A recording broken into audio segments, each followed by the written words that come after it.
Yo! What is good, everybody? Happy Monday to you. Hope you are all doing well. Hope you had a good weekend. Got up to something good. Happy belated Halloween for those who are out there celebrating and or trick-or-treating, participating in some fun way. We do have a link to a free sound pack for you guys. I actually meant to share this for you or with you on Friday previously, but I did not. I failed.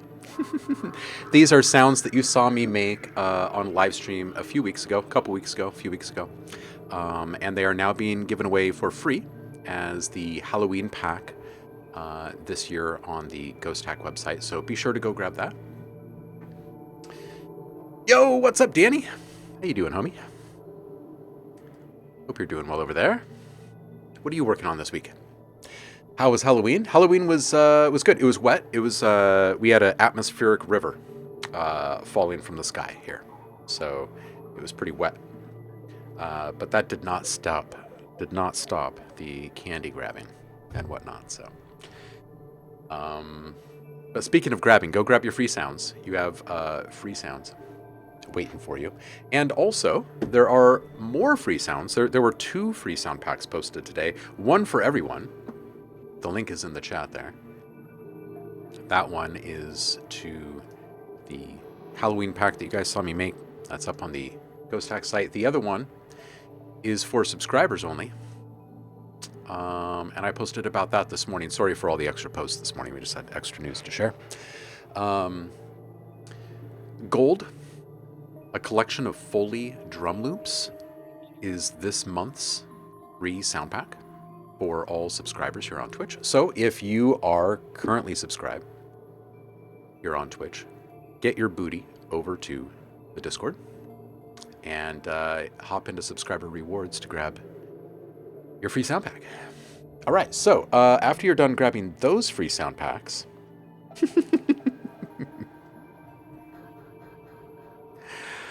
I also did post a couple of deals since last week that I found too good to be true. There's a Lindrum recreation for only $19 right now. There's a link to that. I shared another one on Friday that seemed pretty ridiculous. What was it? Oh, the Oxford Dynamics. Yeah, the Oxford Classic bundle was up. There was something else, though. Oh, it was Triad! That's what it was. I think this one is actually still up for grabs, the Steel. It might end, like, today or very, very quickly. But Triad is actually on sale for only $26, which is multi-band madness. That's all I gotta say about that. Multi-band, multi-effect madness. All right. Let's get down to business, huh? Let's see who's here. W and B. Sneezy G. You guys are both here. Imaginate's here.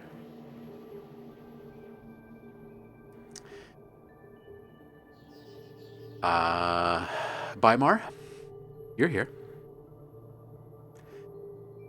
WB says, I need to find some shortcut to otherworldly, nasty percussion. Snares and kicks are 2000. So 2010. We've actually shown lots of shortcuts over the years on how to quickly attain otherworldly, nasty, and otherwise alien percussion in a matter of seconds. And there's a lot of good ways.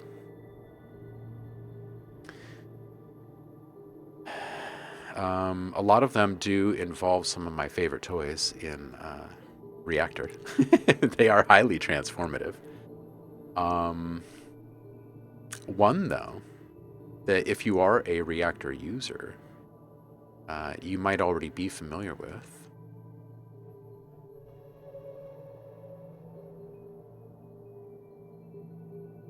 I'll just pull this up for you. There's an ensemble called Polyplex in here, and this is made by the Twisted Tools team. So we're talking Antonio Blanco, Richard Devine side of the family tree here. And the reason why I bring this up, they make a few different tools based off of the same premise. But the reason why I bring this up is because of the global effects for what you're talking about and the modulation capabilities. They're highly transformative. Another thing that you can reach for, also from the Native Instruments world, Guitar Rig, another super, super highly transformative type of like instant gratification, right? You can load up just about anything you can imagine.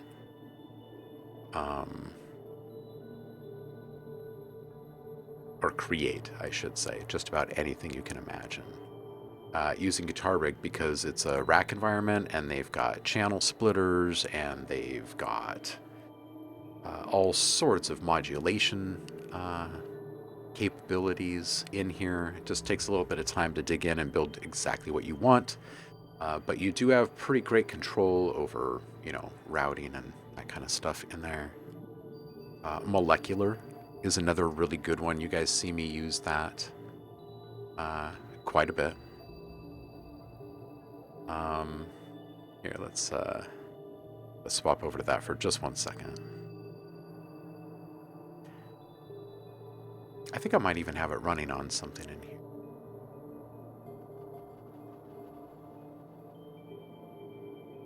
All right, so this basically just gives you multiple DSPs in a kind of semi-modular way of working. You have a bunch of different effects to choose from in each one of these DSP slots. And then you've got ways to set it in motion by way of LFO steppers envelopes.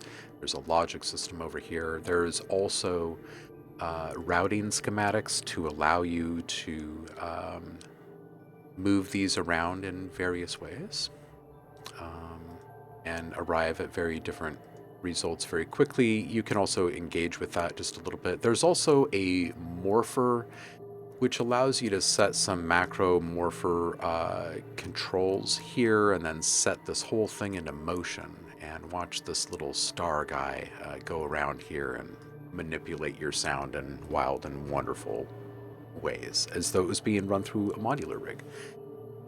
So there's a few ways. There's a few quick tips on how to make your percussion otherworldly in a matter of seconds.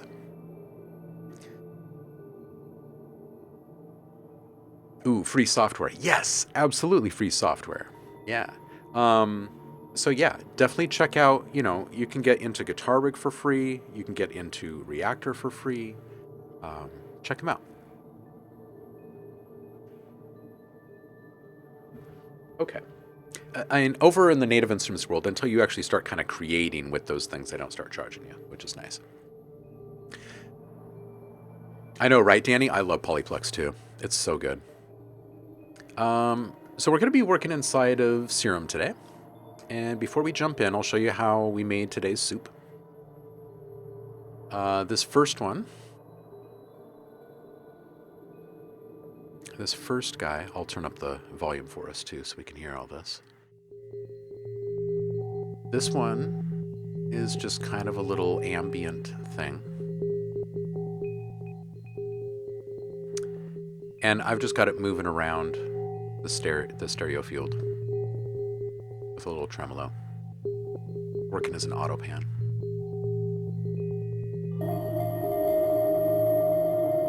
All right, this guy. Another modular rack. He's just kicking out this kind of ambient blur, which I've manipulated just a little bit further with Portal.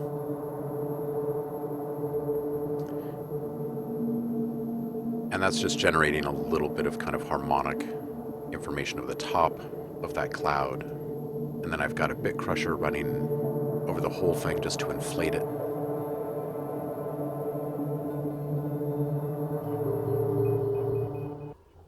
All right, and then we've got this.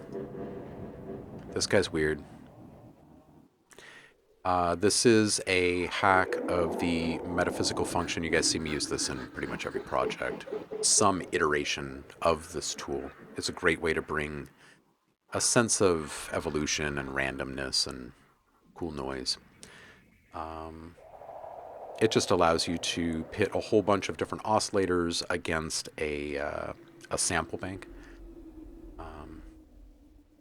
It's clever stuff. All right, this guy, and you can find all of this stuff inside of the Reactor user library today, which is a free Reactor community space where users freely share things that they've made over the years. And I download from there all the time.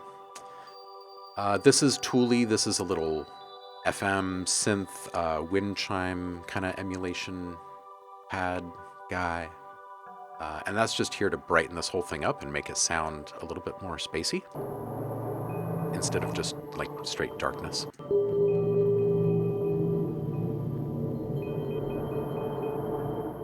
And then together they kind of sound like they almost sort of belong together, sort of like they're a busy space station or something.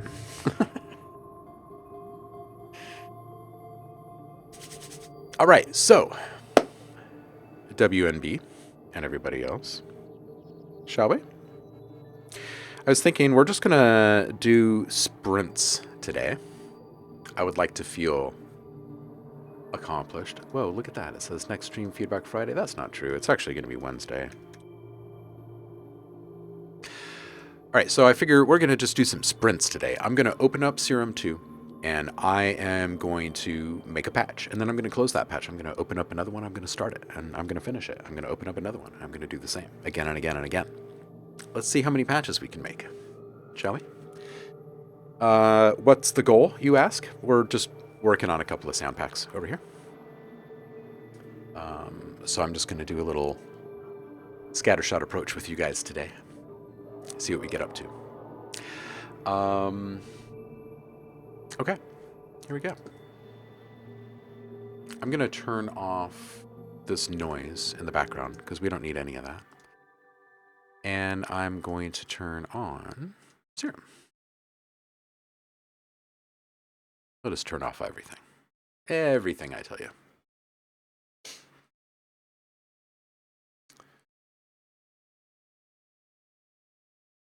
All right, so Serum, let's do it.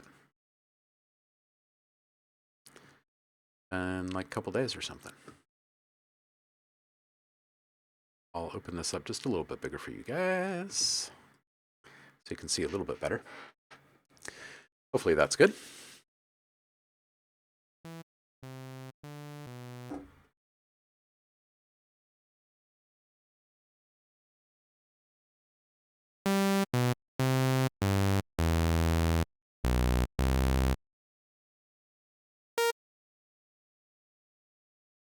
Okay. Hey, Zendremic, how you doing?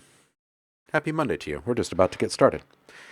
Help me remember to post. I've got some links. There's some free stuff. So here, I'll post this one again. A little free pack you can go grab over on the Ghosthack site. I am just going to, let's start in a wavetable and just take it from there. Let's see where it goes, shall we? Let's start with some sort of classic. Let's start with a real simple pulse width, maybe.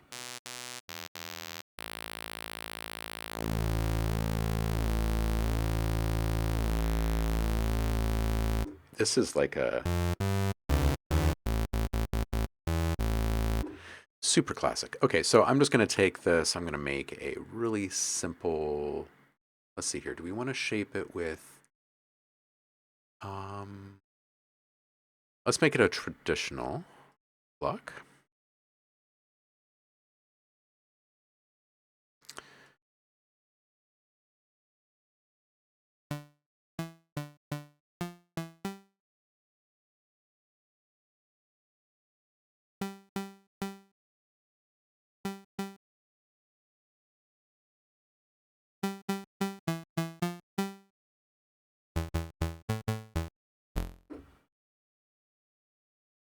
Okie dokie. The sound's done. All right, let's bring in another one. I would like to bring in something somewhat similar. We're going to go for another pulse width here. And we're going to just listen to B for just a sec.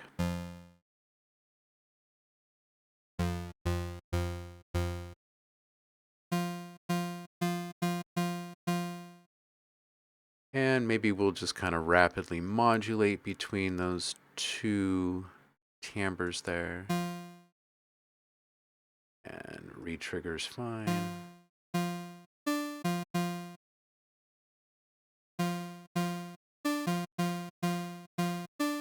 All right, just a little wiggle. All right, and combine with this guy.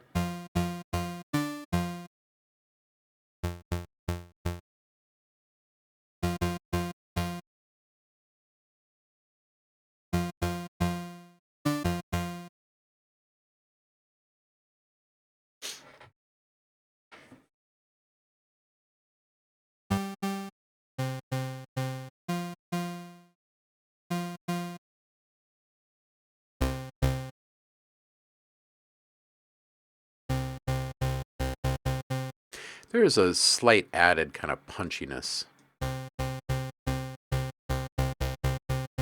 I've noticed in Serum too, it's kind of interesting how with some of the modulator assignments, you can actually hear a difference in timbre too, and it's all a perception thing. I think it's just because it's a little bit more accurate than Serum 1 that you can actually make out these kind of nuanced differences. It's quite wild, actually. Okay, and our level of this guy.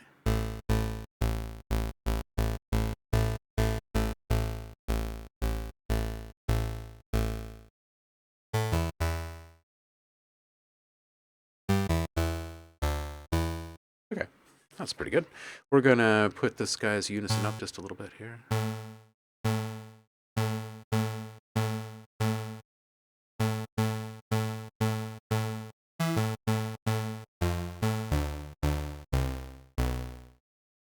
Yo, yo. Danny's saying, to answer your question, I'm wrapping up like 5, 6 sound design projects this week. And next, got an artist coming in by the studio on Friday to produce his tune. Going to a meeting on Wednesday to hear some country tunes that I've been asked to play keys on. Hey, hey. Before they go out to Nashville, got some melodic prog techno house presets and samples coming out tomorrow. Yeah, it's a busy week. Yeah. Hell yeah. Big ups, Danny. It's so good to hear you're so busy. All right, so we're going to put a second shape control into play. We're going to do it with this filter, and we're going to make it slightly different than the first, and we're going to use that. Oops, over here.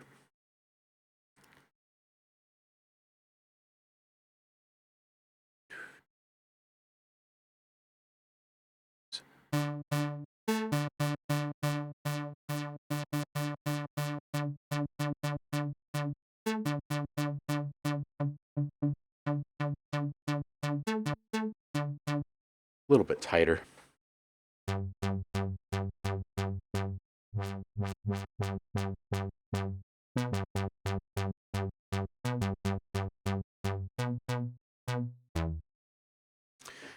All right.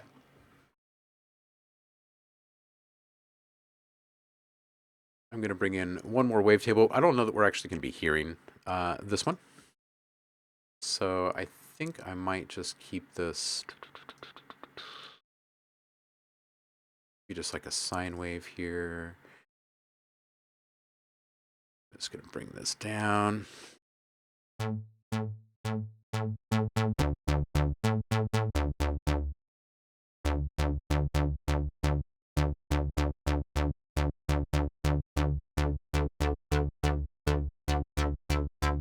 All right. I'm going to put this control down here. This is just going to be a little FM.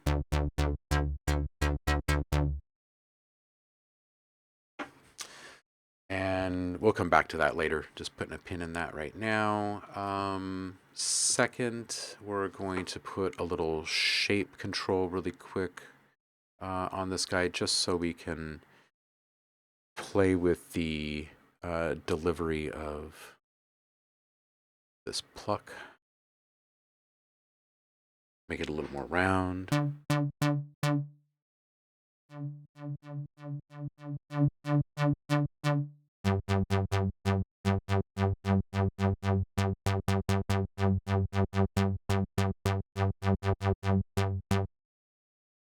All right, and the second guy.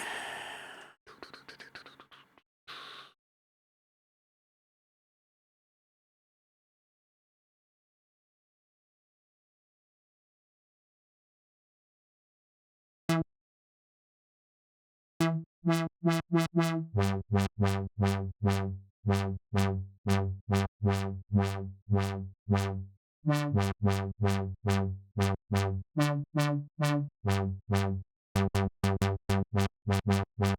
right, so we've just adjusted both the main oscillator and the filter envelopes there, and we'll just call that shape. And oops, we'll actually even spell it correctly. Let's figure out our peak right now.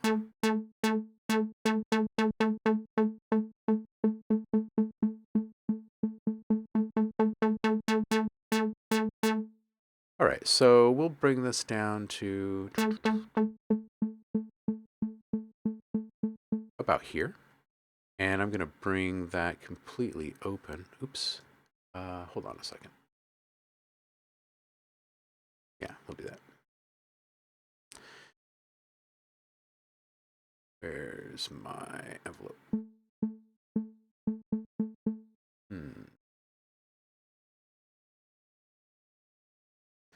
So that is envelope 2. I'm just going to go into my matrix and we're going to say envelope 2. We're going to aux that with macro 5. All right, let's just get back in here and get this lifted up a little bit.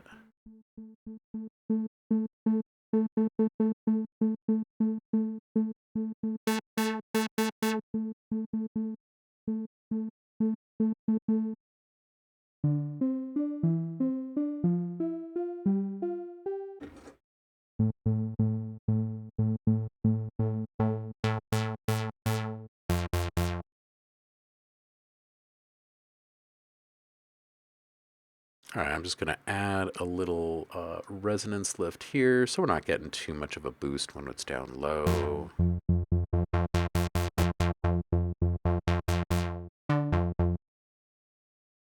Yo, Paul's here. Hey, Paul, how you doing, homie?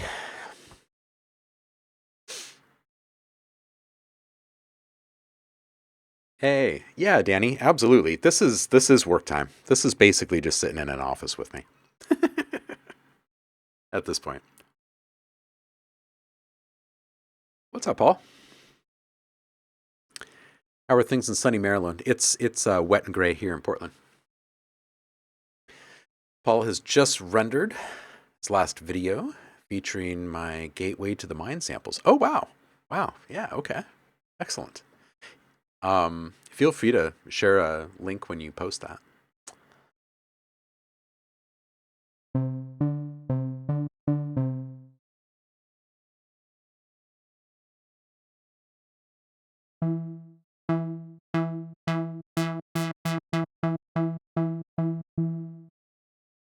All right, we'll call this filter. Let's jump over to the effects mix really quick. I'm just going to dial in a couple of different things here.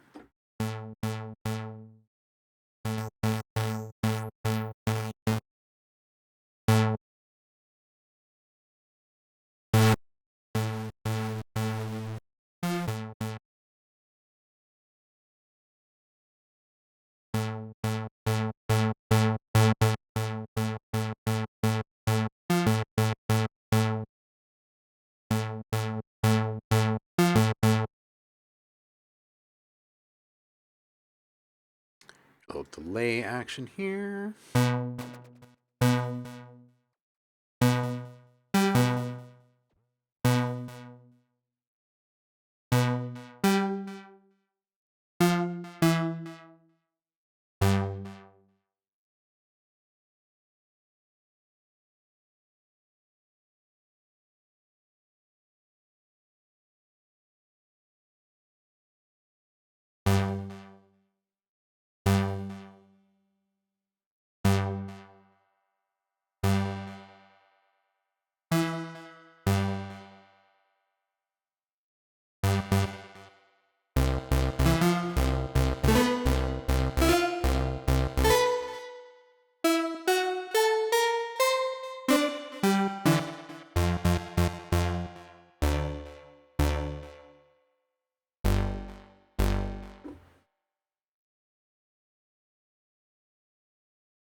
Chunky. All right, seems to be nice and textured all the way up and down the keys.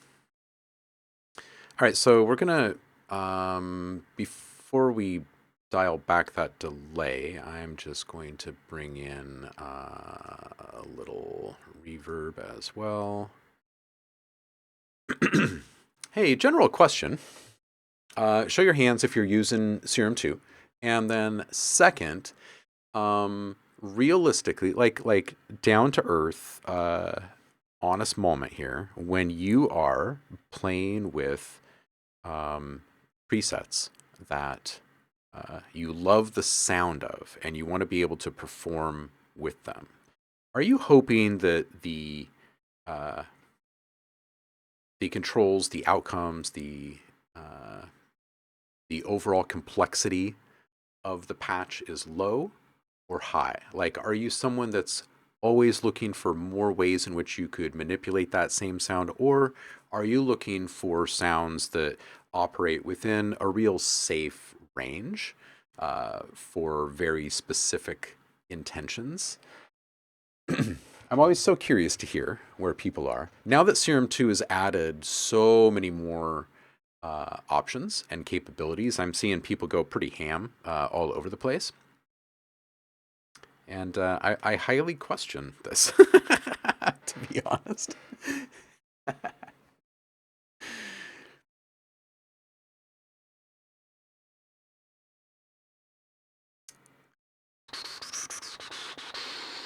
Sneezy is asking, hey, are you still on the first patch? Yeah, I will be for just a minute. But don't worry, we'll speed up. I'm just like a couple of sips into my coffee here. Cheers.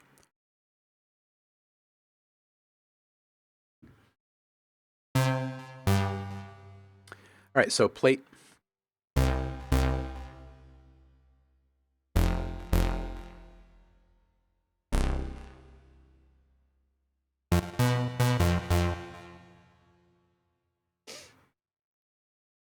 Is your patch an ingredient or an entire Lunchable?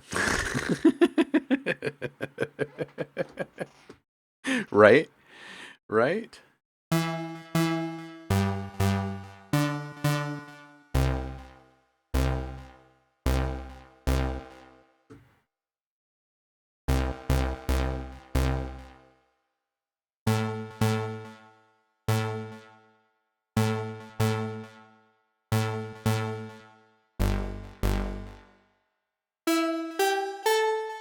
Okay. We're just going to dial in our delays really quick.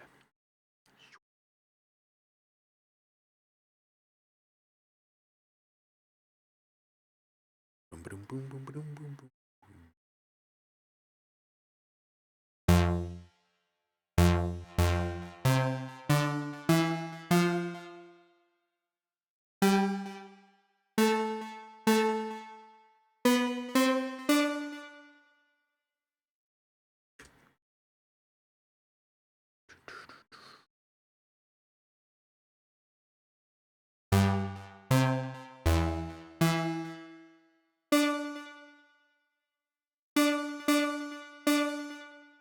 All right.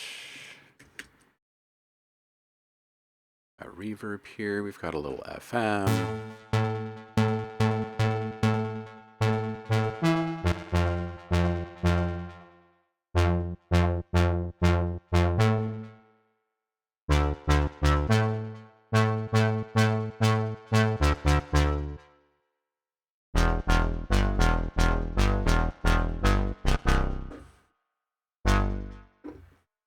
Starting to come together, right?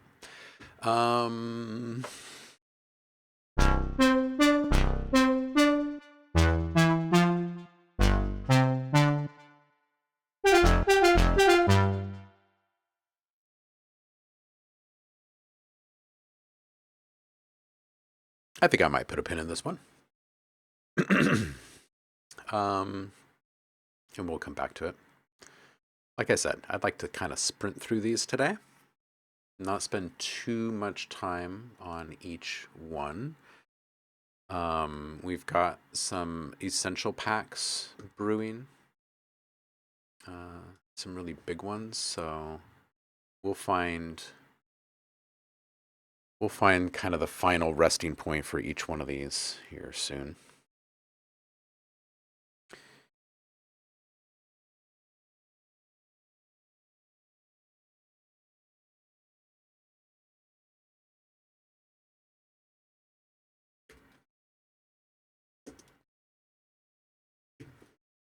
Let's call this one a pluck for right now. Hey, Velvet Goat Cheese. How you doing, homie? Bimar, this is that's a good question. A good free stereo imaging plugin. Isn't Imager from Isotope free? Maybe I'm mistaken. But if it is, get that one. I use it all the time. It's a very simple interface. This is it right here. Uh, you can add bandwidths to it. You can ask it to learn, like just from listening to your stuff, and then you can spread out or narrow your bandwidths accordingly, stereoize, recover sides. You can look at it in your various vector scope modes.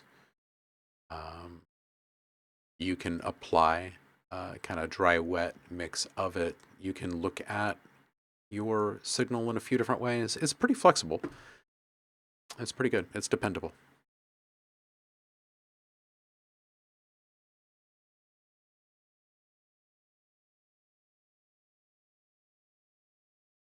Mm, yeah, Paul's on VCV.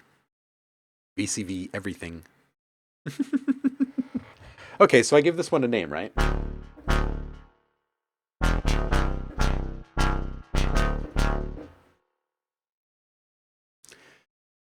Let's initialize. Shall we get into some weird stuff? We warmed up with one patch. Let's not get too weird. Okay, maybe we'll get really weird. Let's do how about we do a I want to take something and turn it into something that it normally isn't.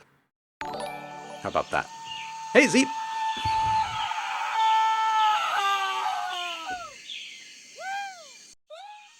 Gotta respect the gazelle. Thank you so much, Zeep. I appreciate you, homie. Let's see what these guys sound like here.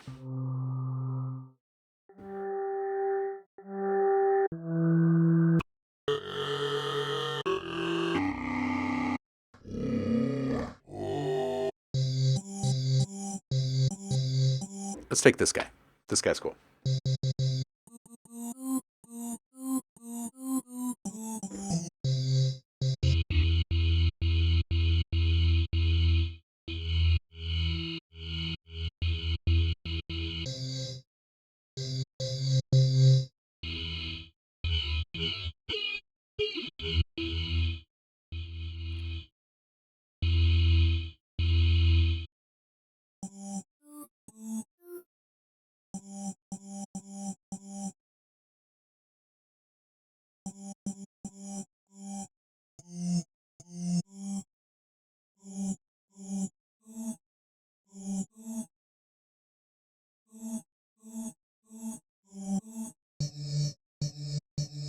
Okay, we're gonna make something weird out of this for sure.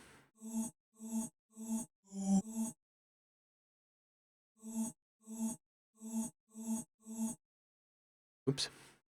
Envelope 1. Let's see. Helps usually if I use the right envelope for things.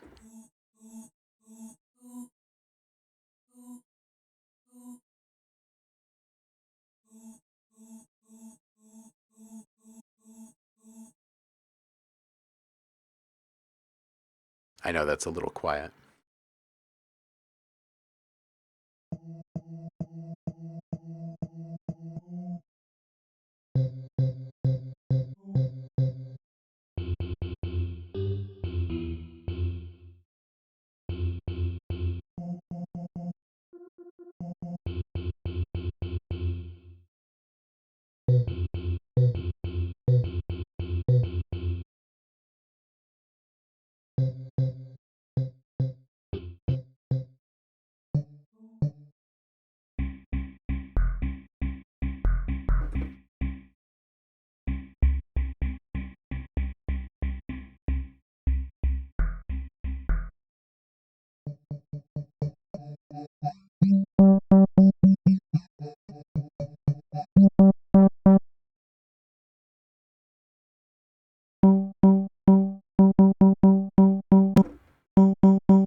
Paul is asking, hey, how did the stick figure costume work out? That's a great question. Let me just pull this up really quick, and we'll see if you guys can see it. If not, then I'll share it differently. Um,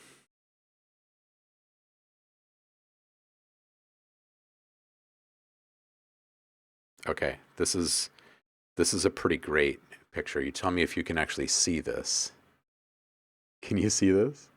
This is him uh, posing outside of a door holding his pumpkin. There's some light because of the porch there. You can see it's not quite dark out yet. But you can imagine what that looks like in the full dark. Paul teasing these boots were made for walking, right?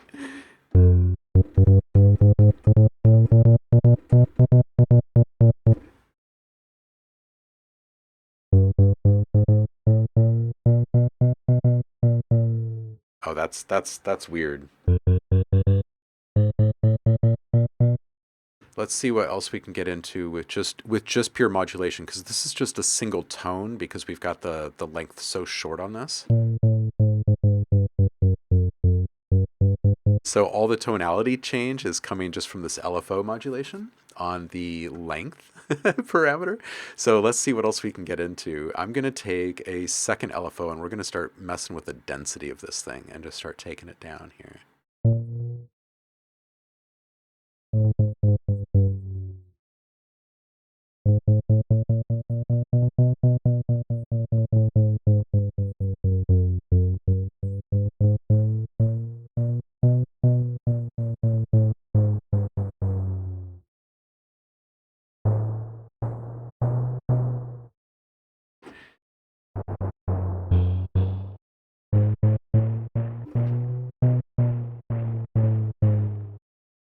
Okay, it's a little weird. I acknowledge that.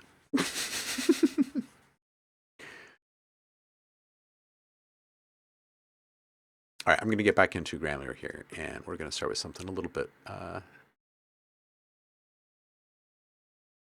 little more musical.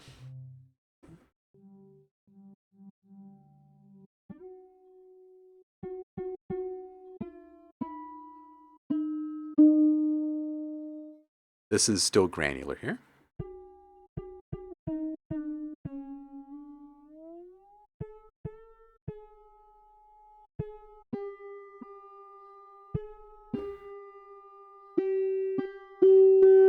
Ooh.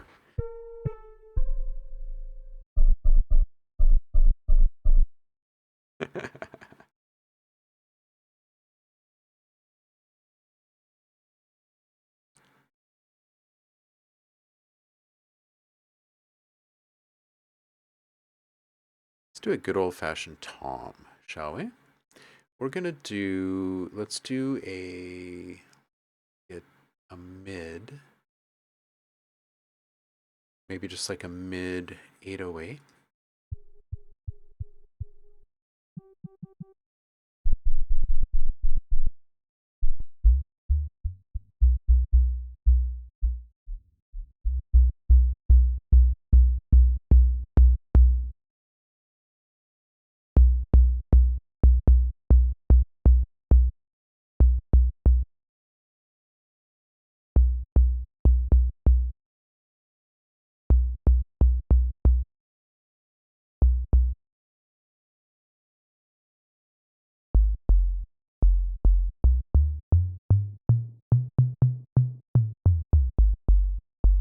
All right, we're gonna put some key tracking on here on the scan.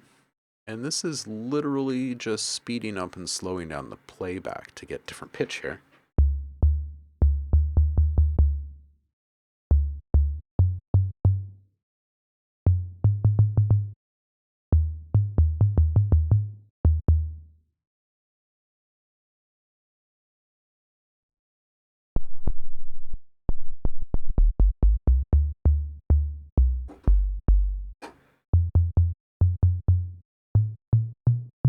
There we go.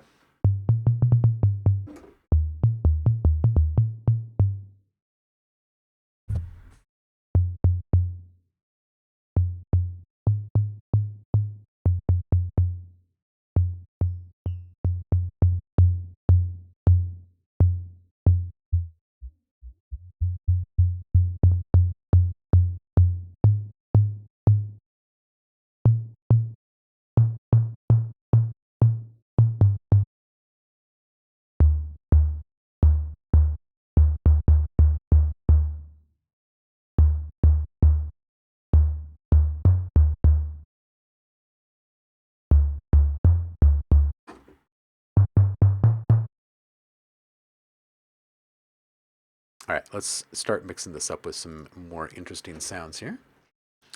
And then we will shape it into something.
Okay, so maybe from here.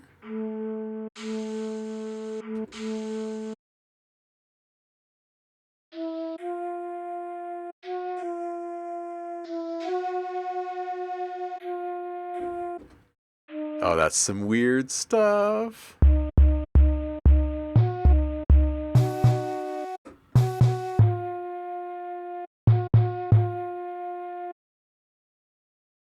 Okay. Stick with me here. We'll make it cool. We're going to go into envelope 2 really quick. We're going to take down our sustain, and we're going to take down our decay. And we're going to leave our attack really short like this. And we're going to take the level control and put that under envelope 2.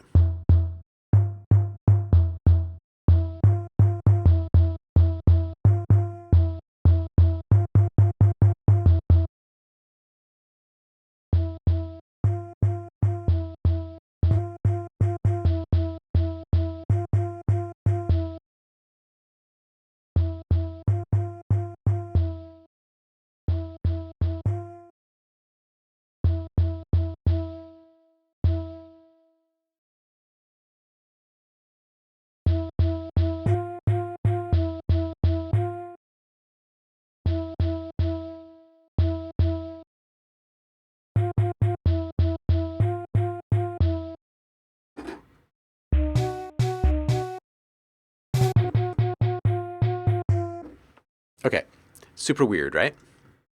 Let's keep moving. We're going to add a little wave table here. This does not need to be another granular thing. I want to keep this thing fairly lightweight. Let's add. Let's go into the basic basic MG. Let's go in here, and I'm just going to right click on wavetable position and go into smooth interpolation mode.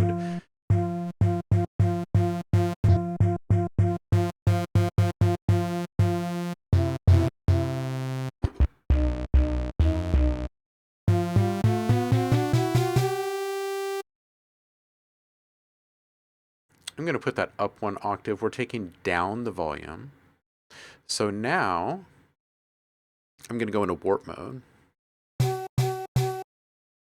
Actually, let's go into warp mode of this guy. FM from C.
Okay, this is some pretty weird stuff. I would like to put this through something even weirder.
Okay, start distorting this thing. Oscillator B sounding like 50 Cent Candy Shop. Ooh.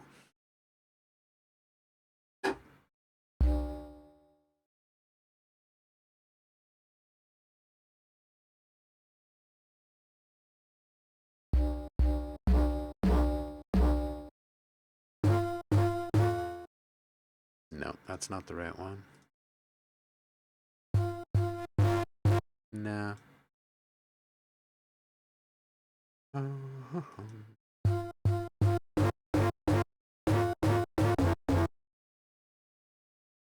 Hmm.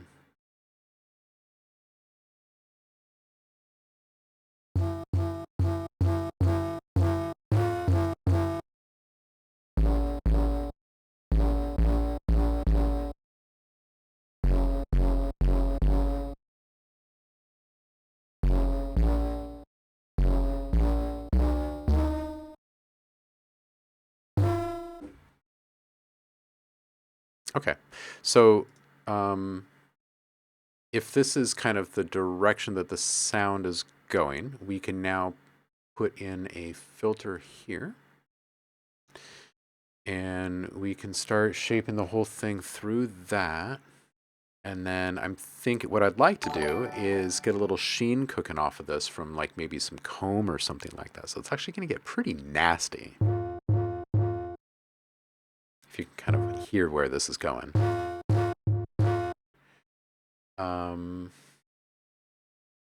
So let's get into a tighter filter here.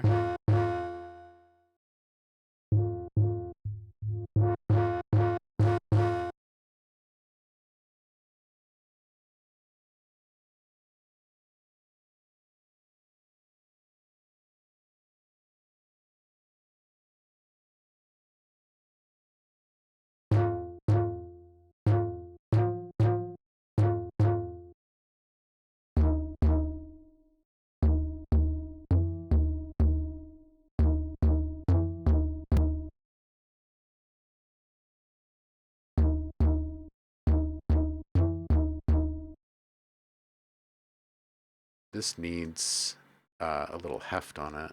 It needs, I'm just going to put, I'm going to put a sign shaper on here, I guess.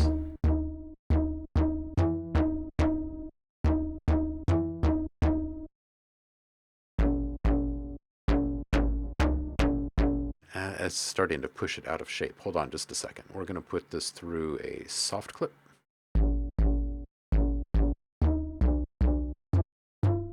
No, we're losing it. We're losing it. Okay, let's get...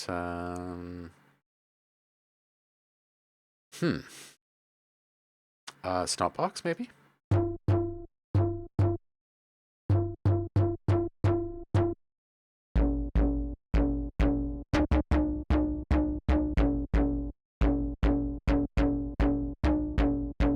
There we go. That feels a little bit more in balance, right?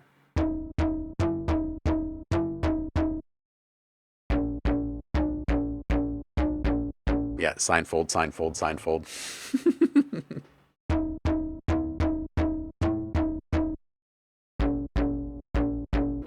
All right, that feels like we're getting kind of close. We're knocking. Okay, so then the next question is do we want to roll our own? We can do that by putting in a delay, and then we would just switch this into milliseconds instead of BPMs, and we dial this way down, and then we give it just some forced feedback, and then we tune it by way of adjusting the timing. So this is at it's going to be above 90% feedback that we start to hear it. There it is.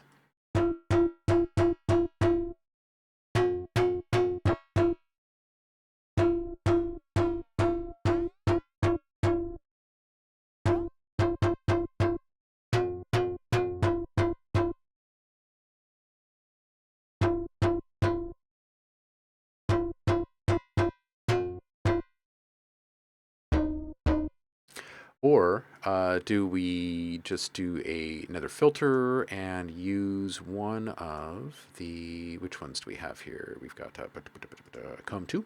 Let's see what we get here. Ooh, that's some weirdness right there already.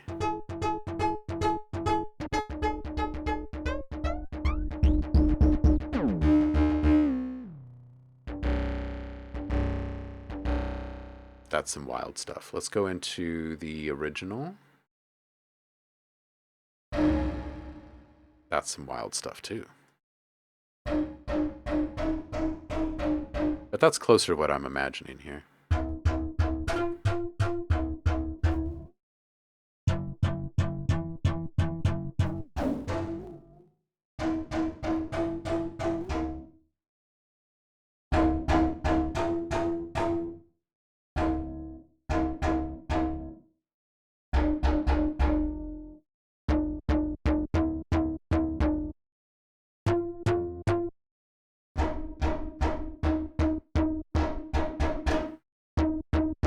Yeah, this one's pretty nasty.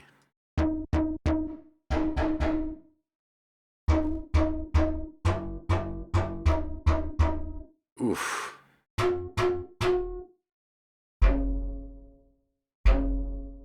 Oof. Put that through a resonator.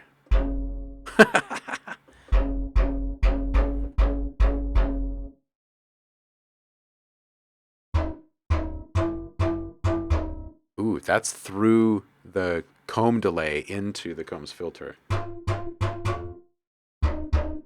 That's wild.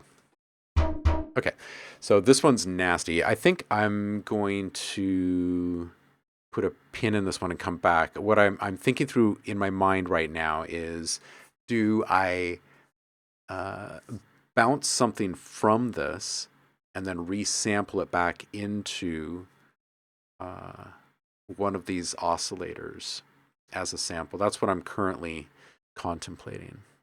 But I will do that contemplation offline, and this one will go in here, and this will end up being a bass, and it will be, for now, 002. Yeah, very metallic. Sine fold, sine fold, sine fold. Right? All right, let's do something in the opposite direction. Let's do something kind of evolving, shall we? Let's stick in a wavetable, and let's go into maybe one of the new ones here. What is fish flips and morphs into swordfish? Let's find out together, shall we? Wow, there's a lot going on in there.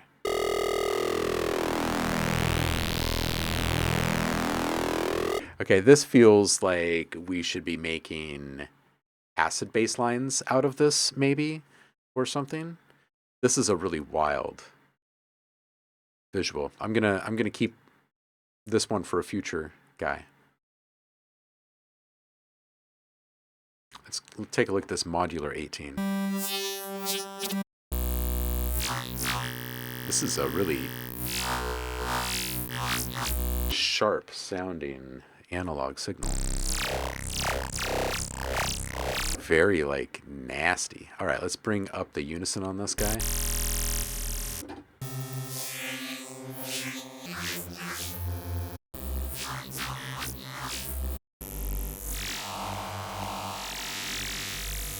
Gosh, there's a lot in here. Smooth interpolation, please. Wow, that's just nutty. Okay, so I'm thinking we might actually bring this down.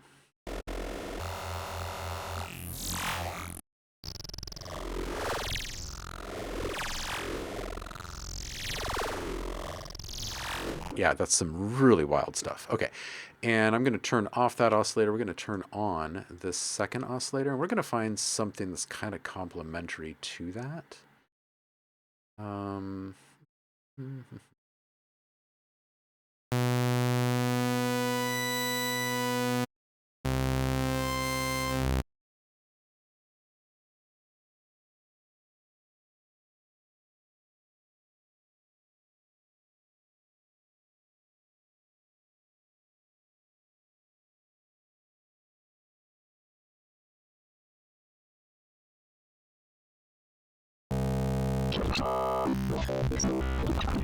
Wow, look at all these hard steps. Each step in here is a completely different sample. Let's go into smooth interpolation. That's going to give us a way to morph between all of them smoothly.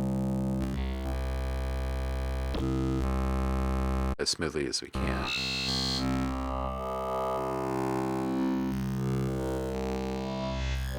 Gosh, that's a lot of information to go through. Maybe we just stick in like 1 centimeter here.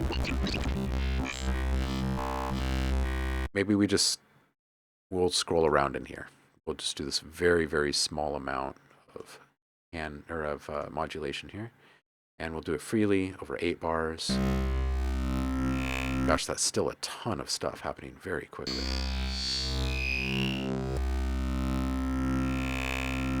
Okay, that's 16 bars.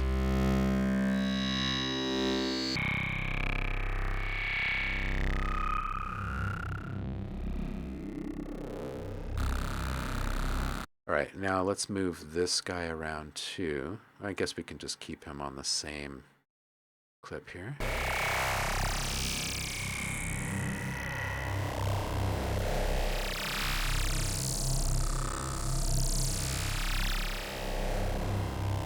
Yeah, it's pretty wild.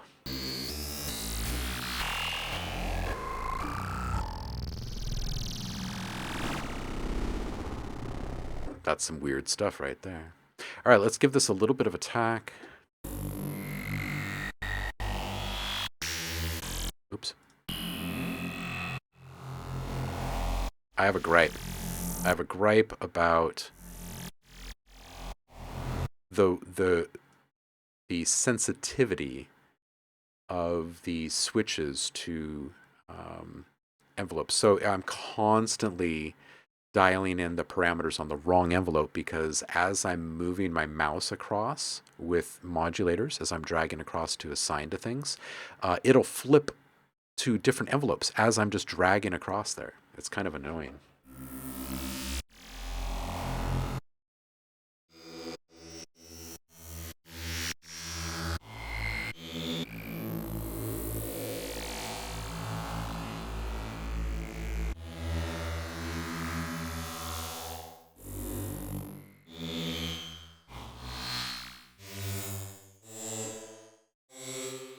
Okay, we've got our attack and decay and whatnot set.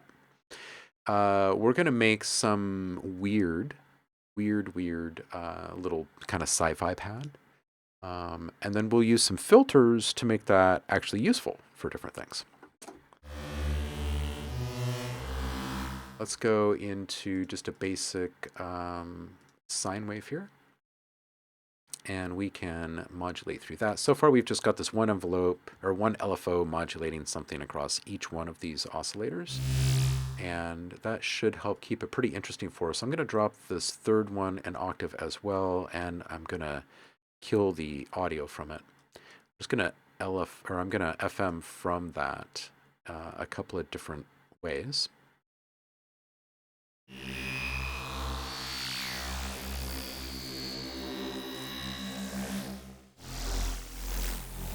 Whoa.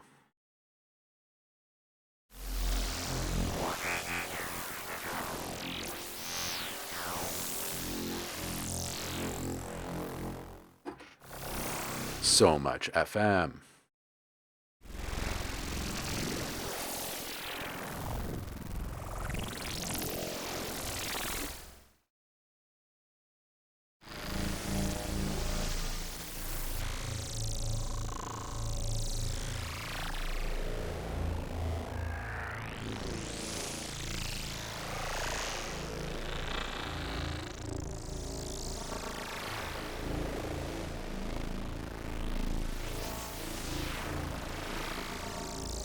Okay, so now what we're going to do is we're going to start modulating these FM modulators. So we're going to take, and we're going to go from basically no FM to like, what did I just stop on? Like 20% or so on that first guy. And we're going to do the same over here, but just to a different depth. And then we're going to put this into some sort of free-floating thing, and I'm going to randomize a curved modulation scheme over here and just make some adjustments to speed up the workflow a little bit. All right, this looks pretty random. So I'm just going to bring this down.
Okay, so now what we're doing is we're creating separation between these guys. So it's going to start to become more and more listenable, basically.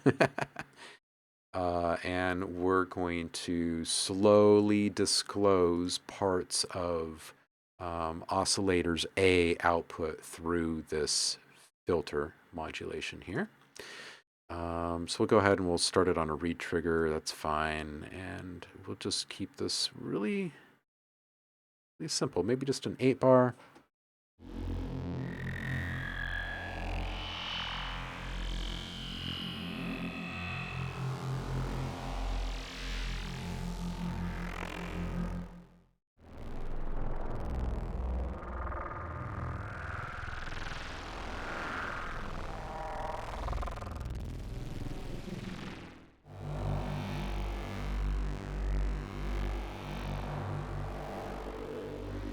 Okay, in here, in our effects panel, we're just going to start making this into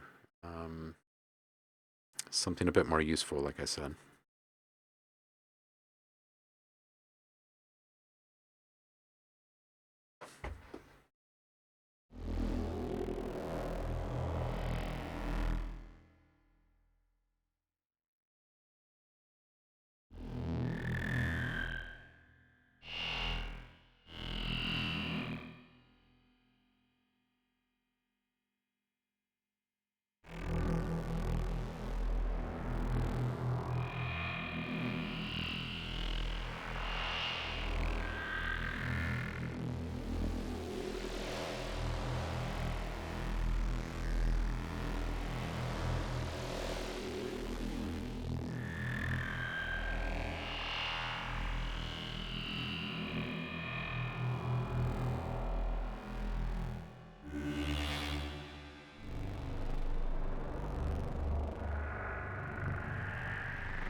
All right, we've got a little reverb on here. I'm going to put distortion after the reverb this time.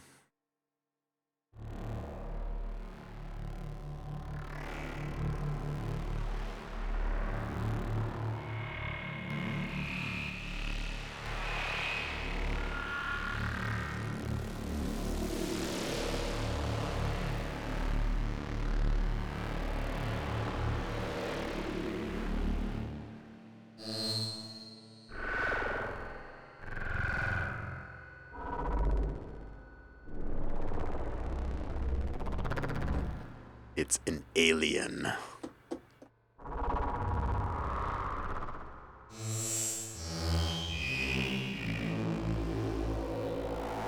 I'm going to put a secondary filter on this thing. It's just going to help keep our sanity, hopefully. Let's just see what key tracking from the midpoint feels like.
That's some pretty nasty stuff. I'm going to bring in a little noise, and we're going to work this on a bypass and just see what kind of weird texture we can bring in here that gets a little visceral response. Let's see here. What's this? Pebbles in a tube. Let's turn off everything except for that.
That's pretty cool, that radio glitch. I don't know that I've actually listened to that one. Screws in a bowl.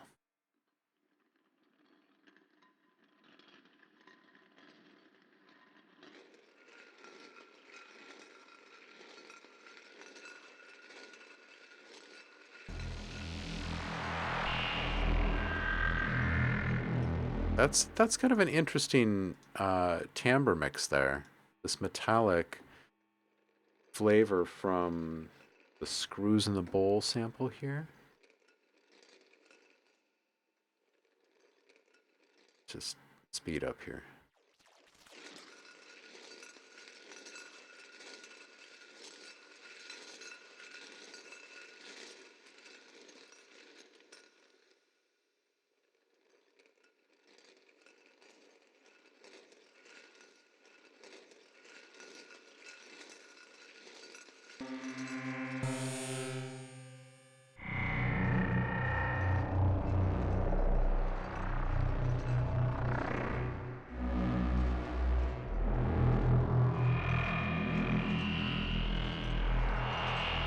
All right, let's figure out how to contain this just a little bit more.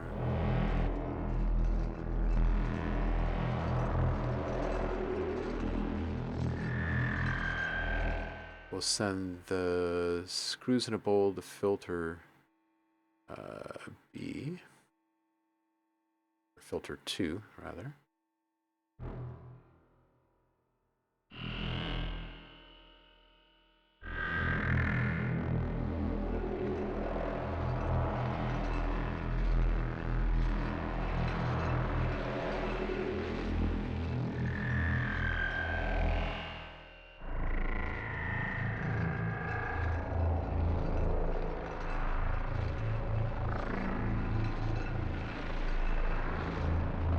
Okay, so it brings kind of a nice surface texture to this thing, huh?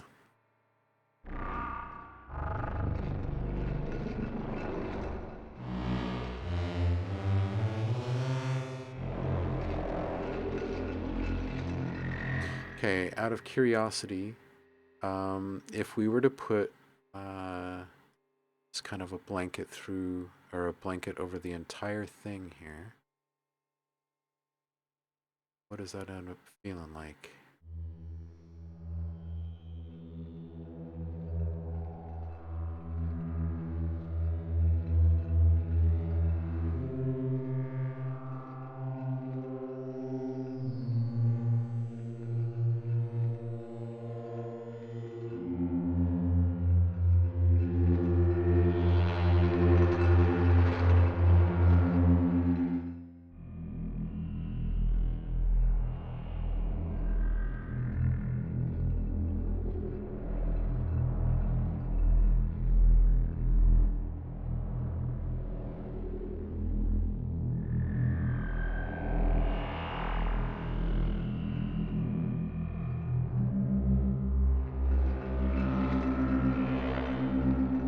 It's got some serious like D&B kind of overtones to it when that filter starts to open up.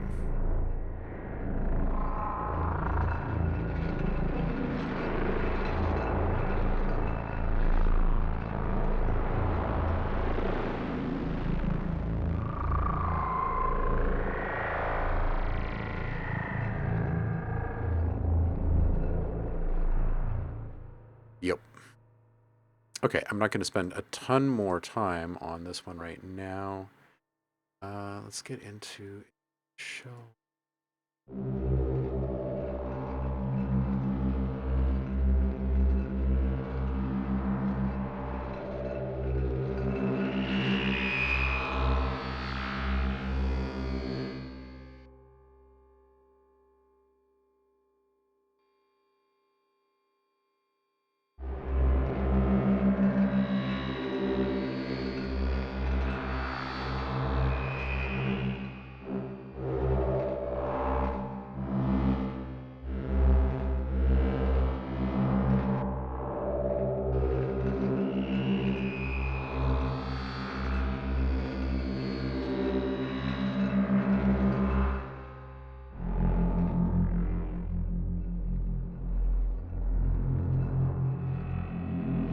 It's got a nice lurking quality, huh?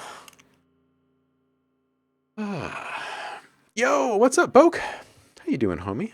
Happy Monday to you. Yeah, we can check it out. Yeah, screws in the bowl for the win for that one.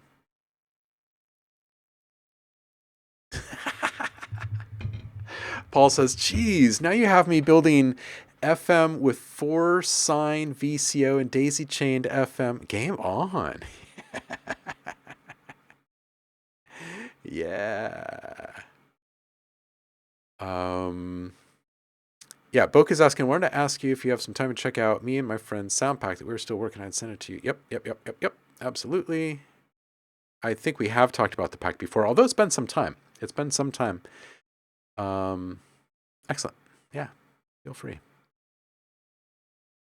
All right, so this one has like some real dark kind of lurky stuff going on. I'm going to figure out how I want to clean all that up. It's going to take a little bit of routing because I want the low end to remain really throaty, and yeah, we'll figure all that out.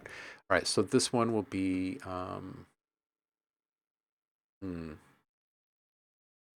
probably be a drone is what I'm imagining.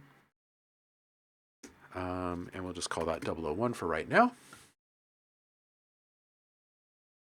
This is good. This is good. Hey, I am going to, just really quick, I'm going to turn these things back on.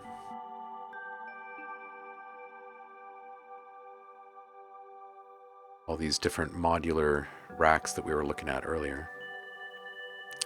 I'm just going to turn those on because I'm going to run to the bathroom really quick, and I'll be right back.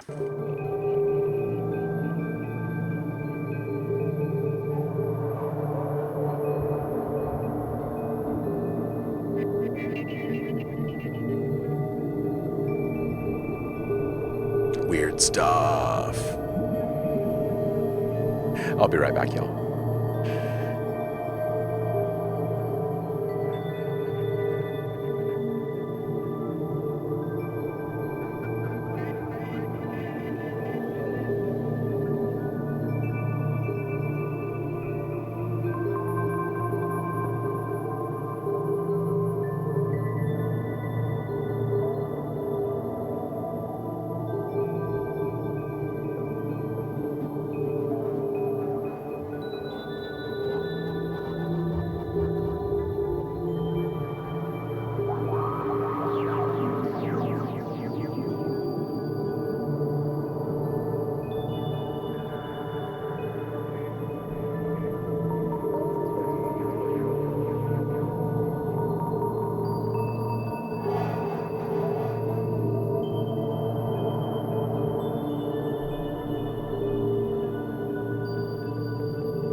I'm back.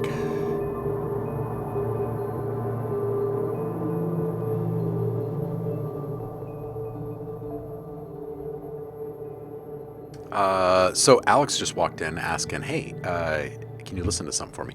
And we're going to listen to something from Boke here in just a moment as well. Some sound pack he's working on.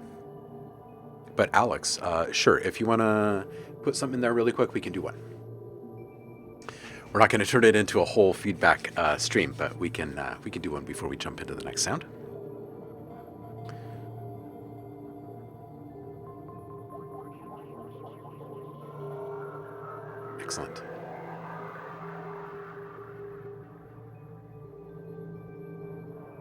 Let me turn off this background noise here for us.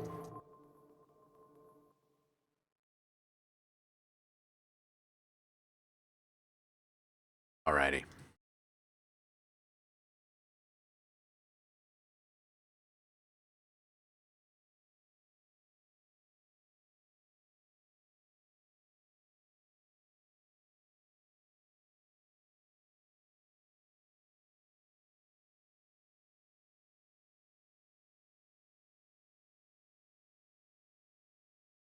All right, let's listen to Alex.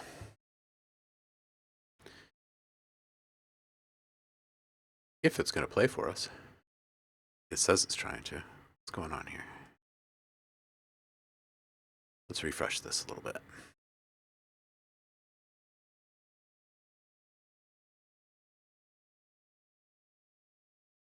Why can't Spotify play this right now? Let's try that again. That was weird.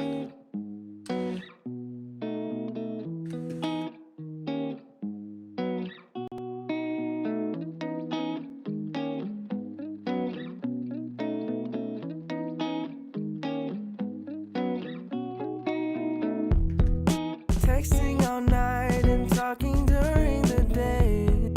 I look away as soon as you look my way.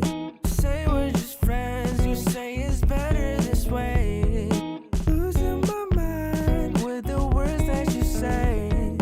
Watching you shine and tell myself it's okay. I'll give it some time, cause I know this is a game. The way that you smile is in my mind for a while. None of it feels real if I am honest. Is this all pretend or are we really just friends?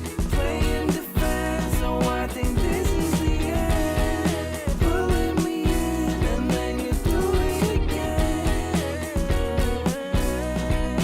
Oh,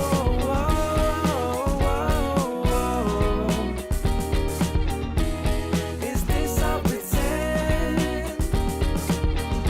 Are we really just friends? Oh, is this all pretend? Are we really just...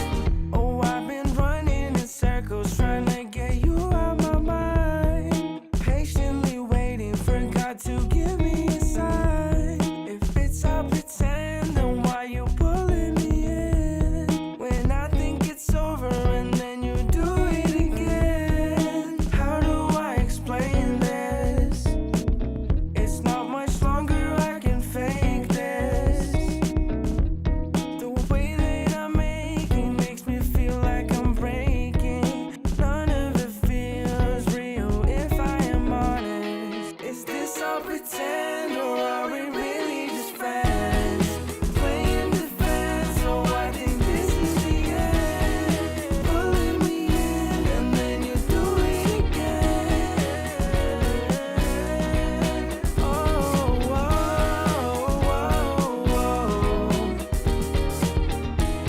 is this all pretend? Are we really just friends? Oh, is this all pretend? Are we really just friends? All right, Alex. I kind of want just a tiny little bit less low end in the kick and maybe just a little bit more of the top frequencies disclosed. It feels a little bit cottony. And then the more I'm listening to it, the more I feel like I was kind of going back and forth on the cymbals and the snare. I like the overall appeal of having the kind of understated highs, but at the same time, it leaves me feeling as though there's like a layer of fabric between the speaker and me or something. Like it's just, we're not quite getting um, the full shine off of it, I guess. So another thing you could take a look at is maybe putting a little accent around like 1K or so on the mix. It doesn't really need like brittle highs coming into it or anything. It just feels like there's a little bit that's been rolled off of some of the highs of some of the sounds. And that maybe if we were to bring up around 1K in tandem on the mix, it might help kind of gel this profile a little bit. and move the vocal right up on top just a little bit more. It's a really subtle thing. We kind of refer to this as being on the bubble when it could go either way, right? Where it feels maybe just a little bit um, dark or dim or flat or whatever you want to refer to it as. Um, but that's what I'm hearing in this. Everything else is feeling great. I think the song is good. I think that your delivery with everything is really good. I think it's a good song.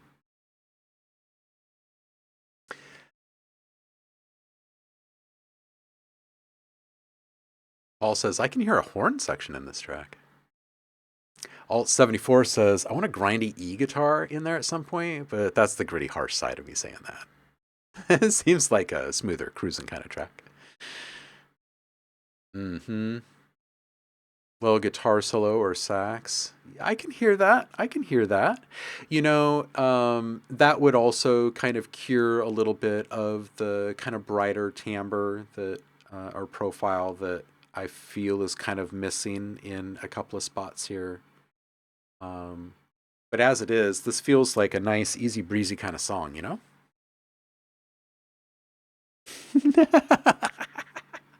Oh, Paul.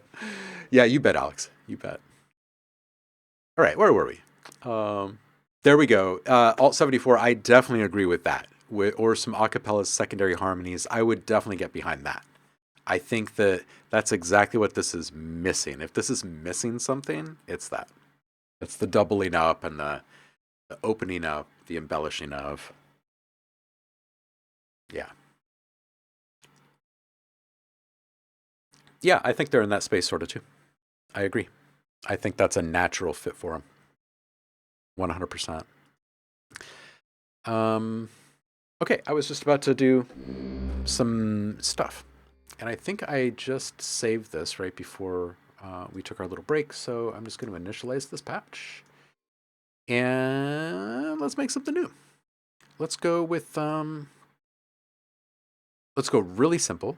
Let's go basic shapes and let's go into a square, but let's go away from just basic square. We're going to go into smooth interpolation mode here.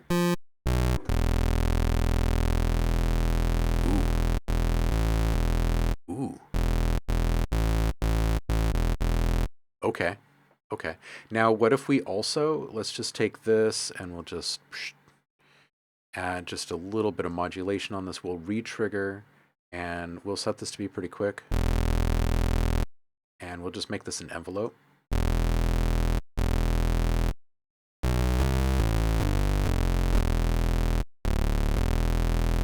It's a nice little step that's in there. It's very, very chill. Okay, next, let's take, do I want a second sound in this? I think I do want a second sound in this. I'm gonna go, again, let's go old school. Let's go basic MG.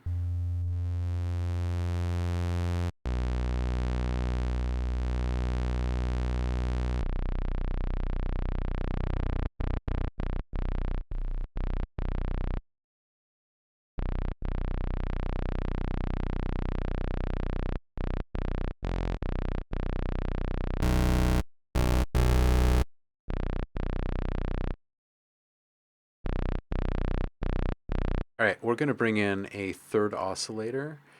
Let's just leave it this standard sawtooth for right now. Let's bump this up an octave. No, let's leave this straight. We're going to bring this down. We're going to FM into oscillator B.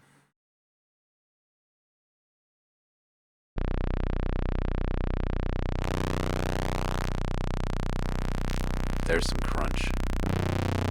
There it is.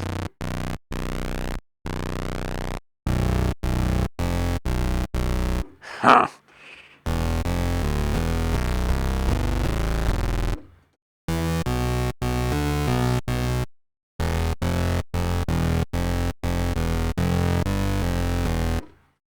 Okay, it's a decent timbre to begin. We will now go over to filter 1 and let's put A and B through filter 1 and let's take our cutoff down a bit. Oops. Was I just doing that in filter 2? That was weird. Let's turn off A and B in filter 2 because we're only working in filter 1. So A and B in filter 1, and we're going to take the cutoff down and we're going to take the resonance up.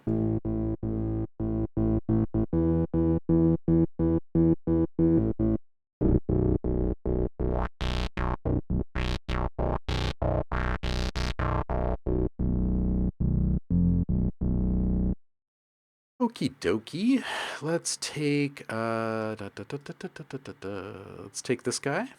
We're going to make this a little convex, and we're going to open this up like this. Quicker. Not that quick. And an envelope.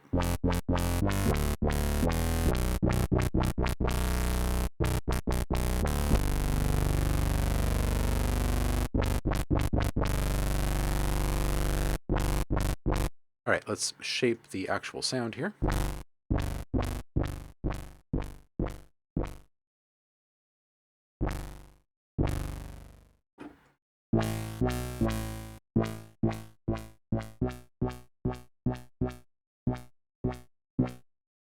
Let's take off this filter control. I'm just going to put one envelope into play on this whole patch. Just make it really simple. All right, we're going to go into the effects rack really quick, and let's add, straight to distortion. Oops. Straight to distortion, I say. Yo, Big Blue Snake, how you doing? Hope you're well.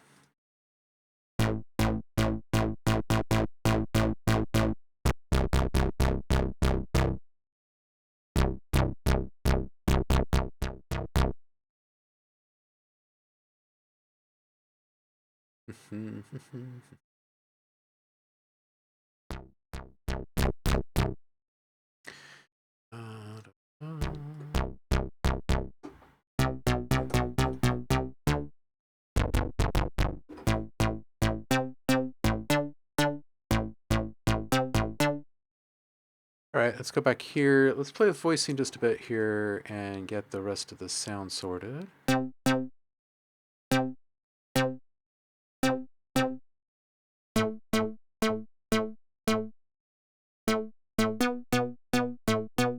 Little unison on the second oscillator. Gives us a little side.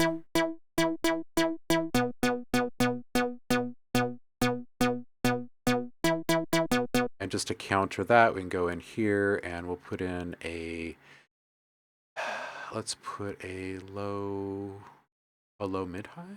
No, we'll put a mid-side. And in the mid-side, we'll just take out some of those mids with an EQ really quick. Boink and boink.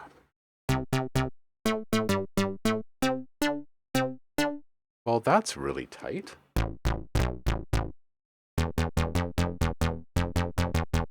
Thank you, Steve. Splitters make it easier. Okay, back to the oscillator. Faceplant into distortion. Yes. That's tight.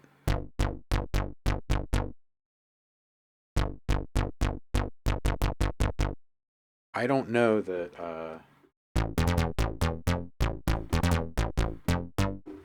I don't know that we need to do too much more to this one right now in its current state. I will come back and add macros to this, but I think this one might be pretty close to being done.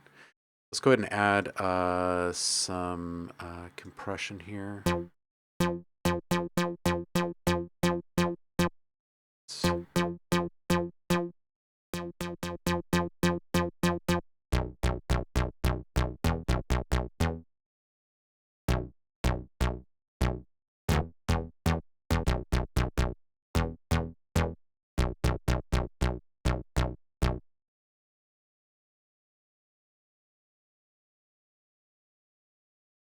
Just take down the lows here a little bit and drive the mids.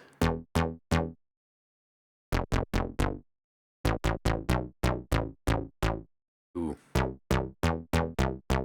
Crunchy, crunchy. Crunchy, crunchy, crunchy, crunchy, crunchy.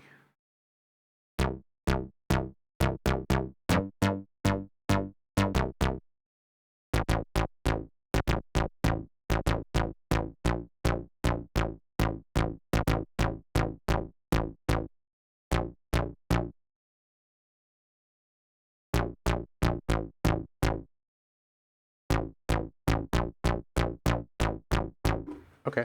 I like this one. Oh, hey, that's good timing, Vogue. I was just about to put a pin in this sound here. So let's do that.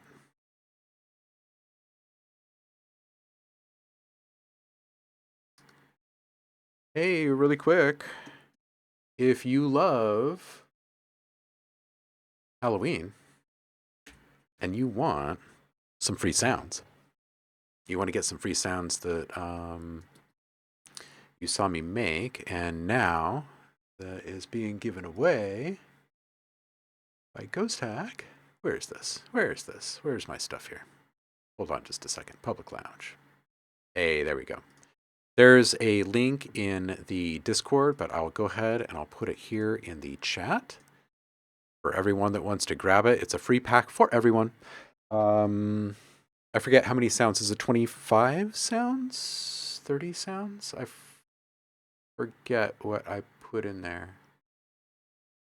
Let me look that up for you really quick. The other thing that is available to grab right now is the gold pack,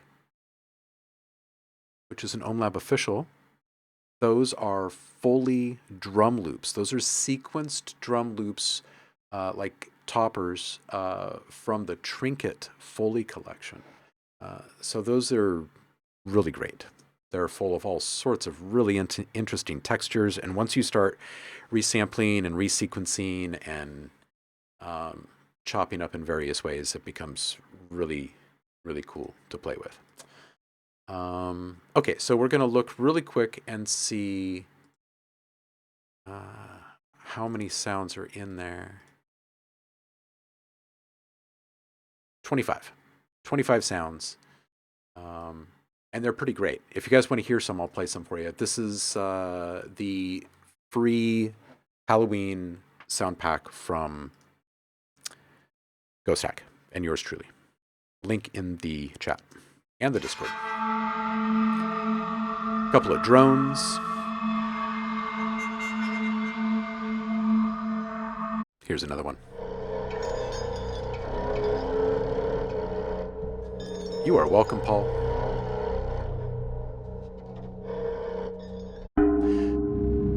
Another drone. Get some goosebumps going.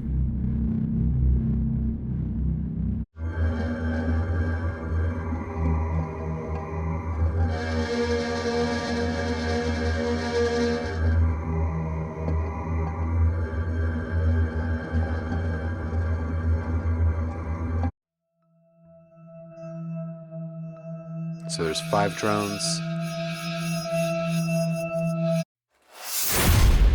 5 hits. And there's also 5 jump scares. But if you guys want some hits that really hit, you know I can make those, right?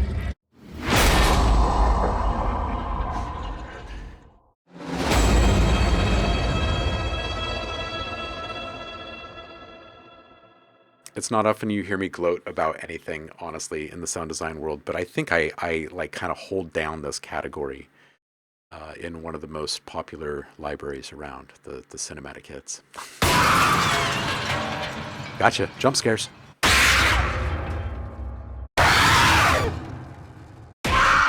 Sorry if you just spilled your coffee. Okay, now we're done. We got some pulses in here too.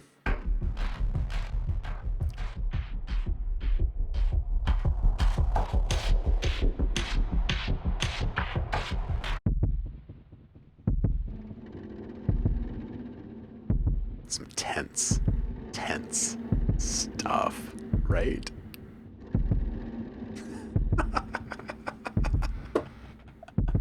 Syndremic says, sorry if you spilled your coffee. No, you're not. No, I am. I don't want any computers to get hurt.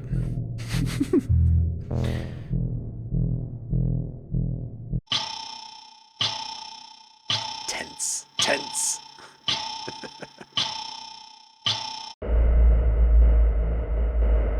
Of course you're getting this. It's a free grab. Go grab it. This is free.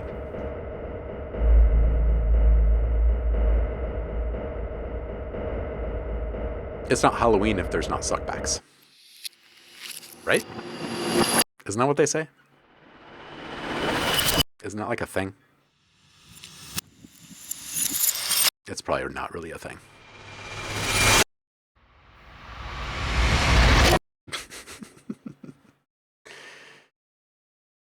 All right. Sold me all the jump scares. Excellent. Yeah, well, go grab them. The link is in the chat. Trick or treaties. Oh, that's good stuff. Bymar says, hey, can I request a synth idea? Yeah, for sure. Is this for upcoming Serum packs? Like for a synth patch here? All right, Boke Nero has sent us some stuff, so we're going to flip over, we're going to listen to that, and we're going to jump back in to making some stuff.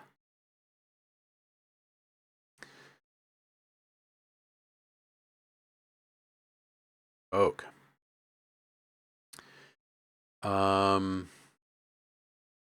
Okay, so Boke saying, hey, all right, the pack is still in the works. I'll explain each category shortly. You can read about each category as you go through the packs. The pack itself is not just impacts and sweeteners. Preferably, I'd want you to check out all the sounds, maybe give us some help and feedback. There's not a lot. Bass drops, very self-explanatory. Foley, still a work in progress, all fully recorded by Roy Vex, now known as Frost, okay? Impacts, these are all very synth-assaulted impacts made in Serum and used construction kits. Miscellaneous, only one sample for now. Once we make more sounds, we can categorize it accordingly. MK Sig, these are Mortal Kombat style sounds, typically used for finishing blows. We'll soon have a CK kit for punches. Situations, these are more random, they're more like sequence and events. Sweeteners, also pretty self-explanatory. We want to make a separate folder for designers called Designer's Vault. That includes transients and lots of other sounds that designers can use to help construct their sound. P.S. You are the only person, besides the creators of this pack, who has this version of the pack. Whew. Okay, so let's do this.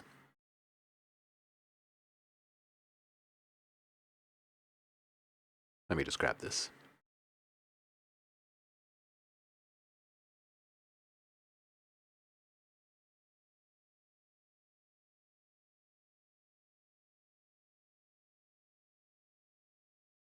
Okay. So,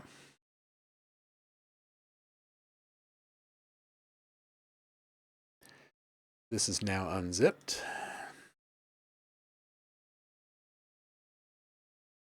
Here's what we've got. Got some bass drops.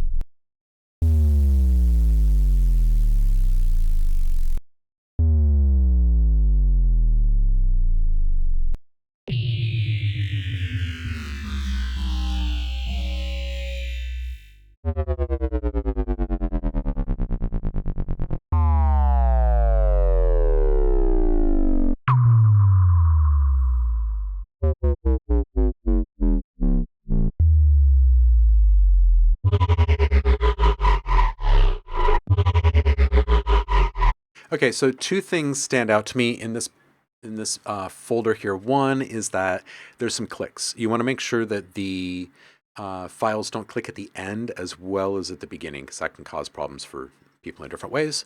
Also, these last two samples are perceived to be way louder than the rest.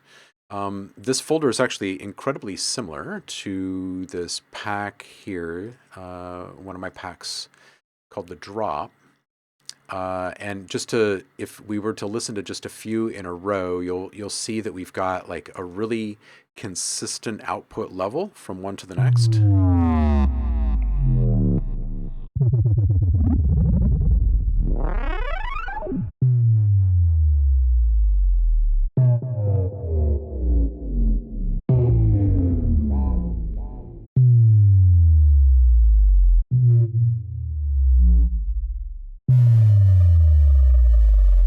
So sides and mid, it's just super, super consistent. I feel like that's kind of important when it comes to the bass drop specifically.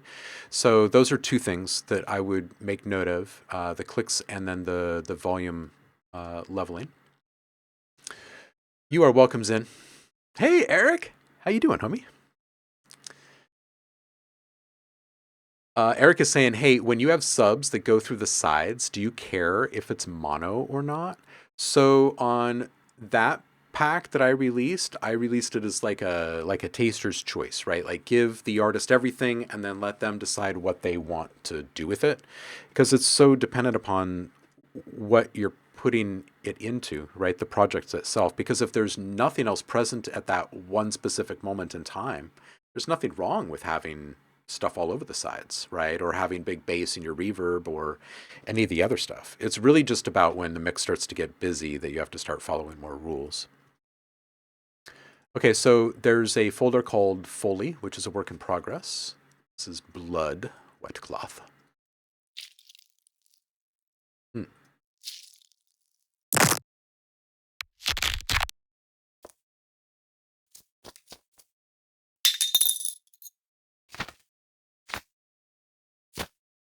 Okay, so similar to the feedback in the first folder, I would just point to consistency.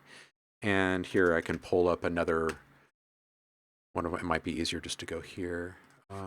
If I go into one of my packs, Zombie Lunchbox, and you just listen to a few in a row.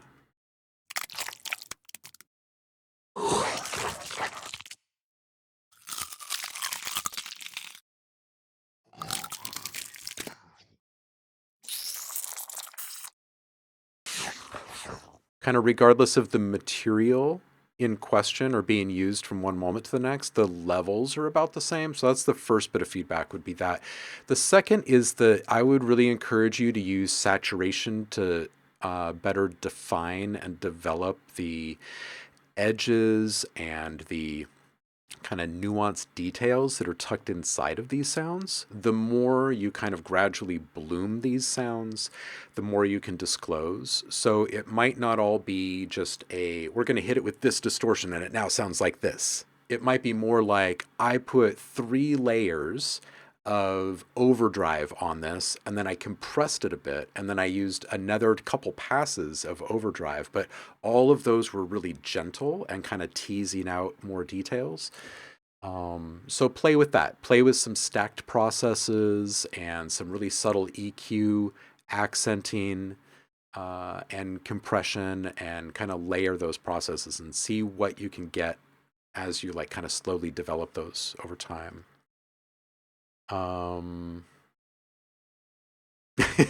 Eric, that bone crunch.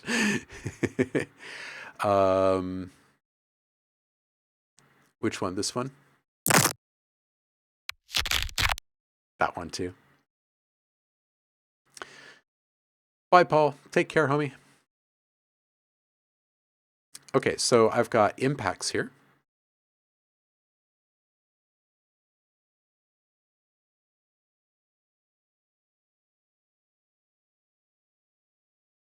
Okay.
That one was dope.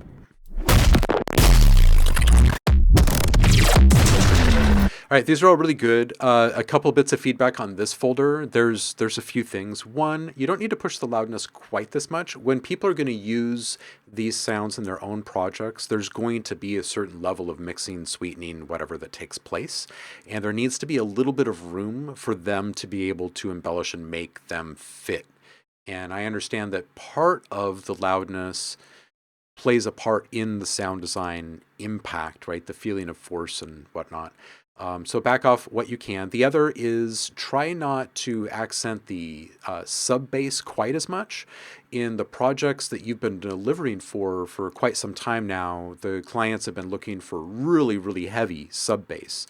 But in most situations, you don't want to go over the top with it. So I would shelve that a bit, bring it down a bit, especially on the sides. So I'd back off the luffs. I'd back off the sub level, the presence just a little bit. And then the third thing that I would mention has nothing to do with like a negative impact or anything like that happening in these sounds, but the fact that you're including these sounds along with your Foley and your bass drops and stuff is going to create a higher level of expectation when it comes to the quality of sound and the presence of sound in your other folders in this release. So because these are so over the top loud and big, it's going to make your Foley feel very, very small and almost kind of inconsequential. Like there's a profound leap between the two, and the people buying this pack might not have the wherewithal or the knowledge or the skills to take a small sound and transform it into an extra large sound. So delivering something that isn't quite as over the top might play in your favor. So for what it's worth. Next is miscellaneous, which there's one of.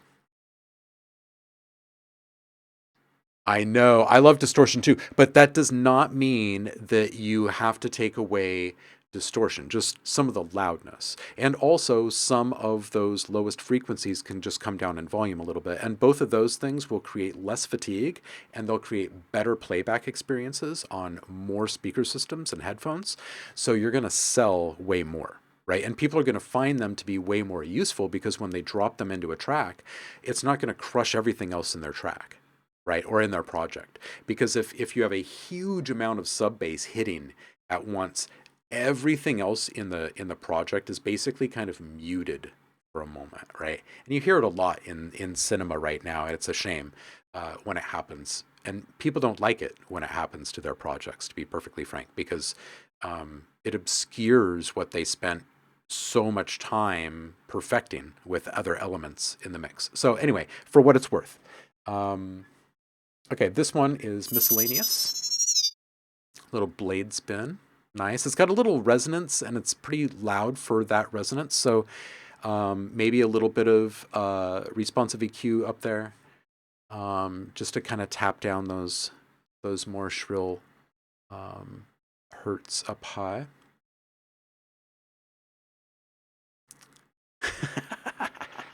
Boke says, no. This means like 10 Camel Crushers on the master channel, right? Get it? No, I do get it. There is like a certain amount of impact that comes from all of that. But also, the file that you deliver at the end, again, you don't have to take away the distortion, right? The distortion is part of the sound design process. It's just the big plosive impact in the end file for users. That's all. Okay, so these are the Mortal Kombat kind of signature moves here. Ooh, yeah.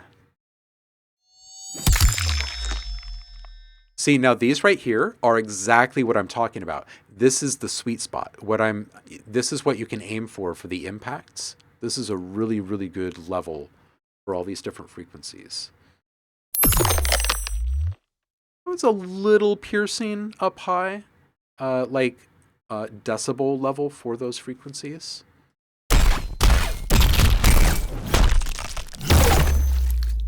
Yeah.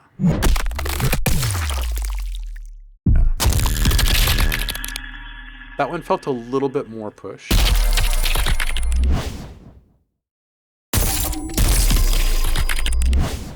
great. Yeah, these are way more kind of controlled and I guess kind of reasonable, right, for most people, loudness wise and everything. That's a really good example of keeping all the distortion but not all of the loudness. Situations. Let's see what these are about.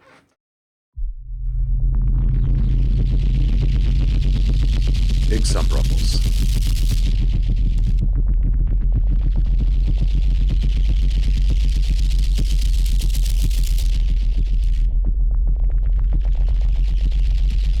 Yeah. All right, this one, new.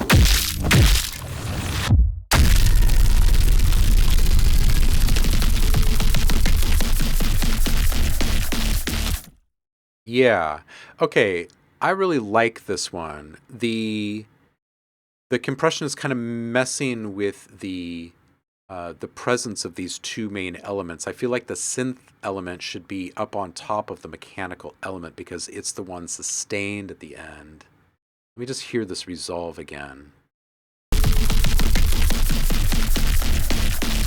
Oh, I guess it is.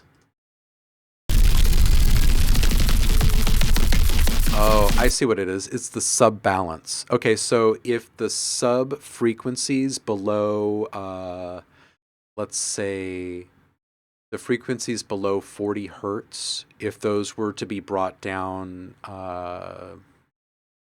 maybe like 10 dB or so, you're going to hear the tonality of this way better. Now, there's also going to be a specific frequency that you can set the hertz cutoff to, and it's going to be correlated to the fundamental of that tonal note that's being played. You get those two things lined up, and you'll be able to hear the tonality of that incredibly well. These were mostly made by Roy Vex. I'll let him know. Excellent. Okay. Yeah, these are tasty.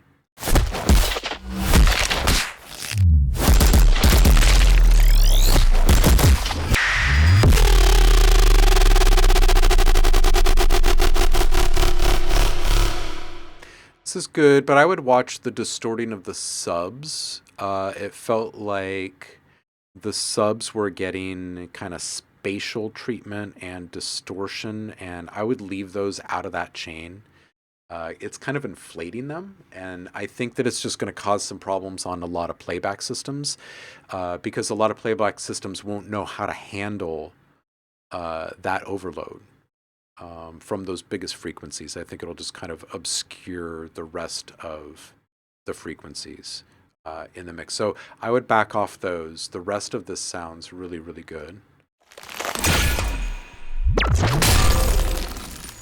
It's pretty solid. I would watch out for the resonant peak. The resonance in the filter as it sweeps down and comes back up. It's inflating all of those sub frequencies again with the big subs. So make sure that we are really monitoring the low subs and correlating visually with meters to make sure that we're not seeing sub peaks that are way up here when the rest of the sound is over here.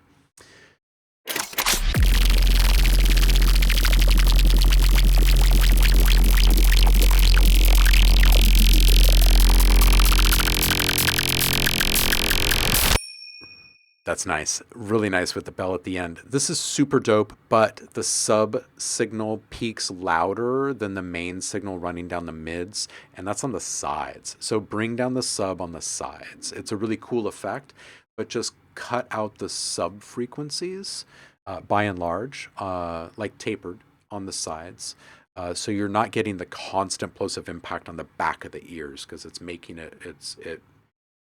You know, when you're driving down the road and someone in the back of your car rolls down a window and you start getting that beating on your ear, that whoop, whoop, whoop, whoop, whoop, whoop, whoop, kind of thing going, it'll cause that that kind of an effect.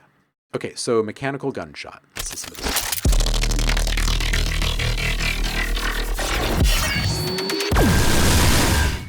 Mm-hmm.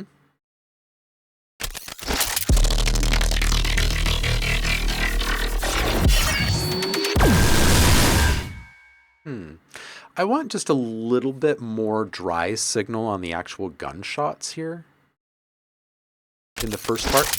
right here. I feel like it's missing the percussive impact part of it. It's got a wonderful tonality. So it's really just about the definition of the transients there and making it feel like there's a projectile involved, not just this tonal rhythmic event. Overload sequence.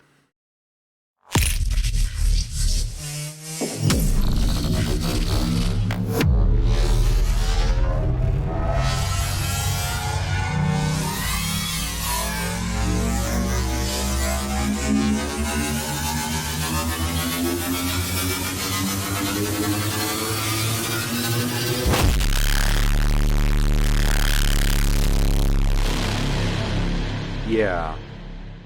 Yeah. A little less of the sub frequencies in the reverb channel, and then shelf on the lows just a bit. And it's probably the, 30 hertz and down, 35 hertz and down. It's really just the rumble level that gets a little bit hot in a couple of spots. And then just make sure that there's not enough or not as much low end in the reverb.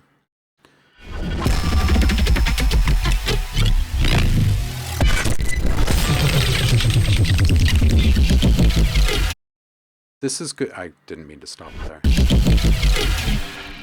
Yeah, this is good. It's got a little extra on the reverb, like there's some extra saturation that's happening after the reverb, and it's fine except for, again, those lowest frequencies that are being kind of bloated through that process. And the only reason why I keep bringing up the low end is because, again, the playback systems that people are going to be using and the drop-in effect that it's going to have on people's content, right? If they drop something in that's really booming down low, it's going to have a ripple effect across the rest of their project. So you try to trim as much as you can the frequencies that aren't absolutely necessary for the overall impact of the sound.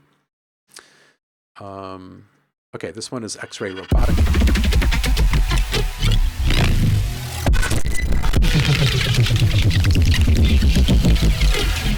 I see. Same sound without the metallic hits. Got it. Okay, then we got sweeteners here.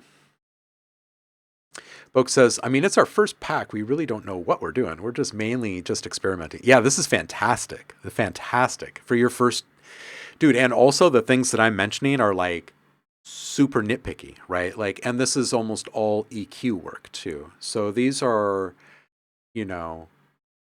of like what you're doing quote unquote wrong versus what you're doing quote unquote right. It's like 99% right and 1% wrong. Like you're doing incredibly well for feeling your way through your first big sound pack like this. It's a lot.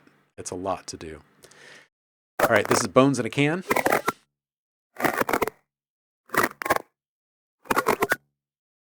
Yeah, this is definitely a very specific pack, Boke. Absolutely. Yeah.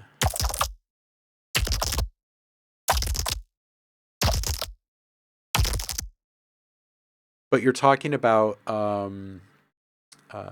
folks that are working both in music production and screen production. Because, if you think about like horror movies and, horror television, animations nowadays, video game, this stuff is spilled over into so many different areas that it's just being used more and more and more,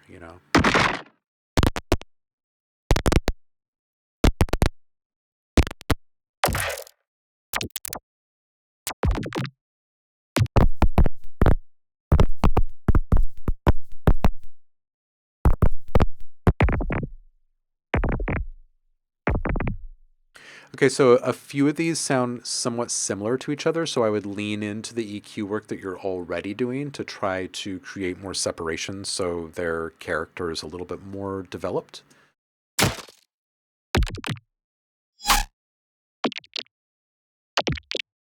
Yeah, some of these sound like you're using the same patch, so it's the same modulation sequence and maybe the same source material, and you're trying to get more out of it, which is fine. It's just that the processing needs to be wholly different from one to the next, I think. And then also play around with stretching those files a little bit after. So the boom, boom, boom kind of rhythm that we're hearing in sound after sound after sound changes a little bit. So one is shrunk down, like stretched smaller, and one is stretched a little bit longer, right? And it's not by a lot, it's just by enough to make them feel a little bit different, right? Um, Little tiny things like that can go a long way in a sound pack. They really, really can. Because then what you get is people appreciating the fact that you have variations, right? Instead of like the same, it's more like, oh, these are all kind of alternate presentations and deliveries. Yeah. What do I think about David Dumas? He's a sound designer. Um, and any favorites from the MK Sig pack? Okay, what has David worked on specifically? And my favorites from the MK Sig.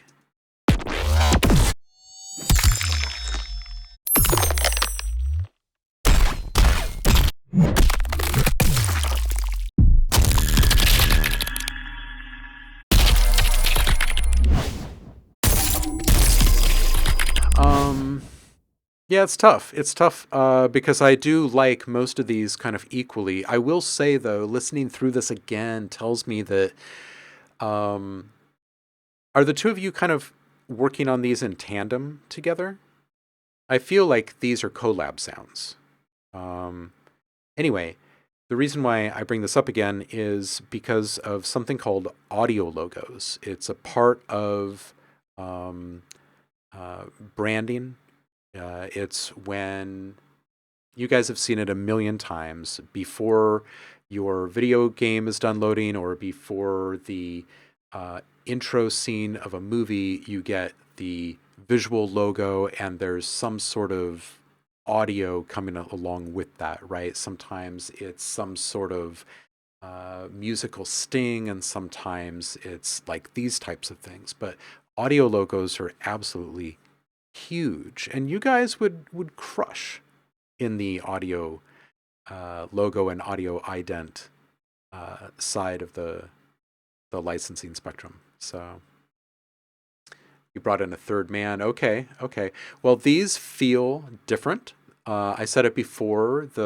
These sounds have the levels uh, kind of wrangled in, and that does a lot for the perception of everything in this folder. It all comes across as very professional and also relevant. Like there's so much intention behind each individual sound, and each individual sound is so specific that it's hard to argue with the greatness of the sounds themselves. So, whatever you're doing in the production of this folder, critique it a bit and try to apply it in ways that make sense across the other folders that you're working on.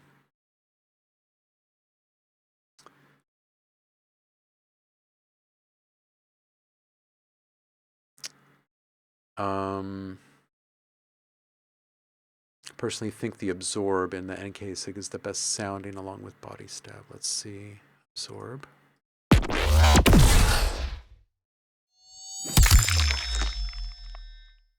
Hmm. Yeah, I mean, each one of these. I can't help but picture a pogo stick with this one.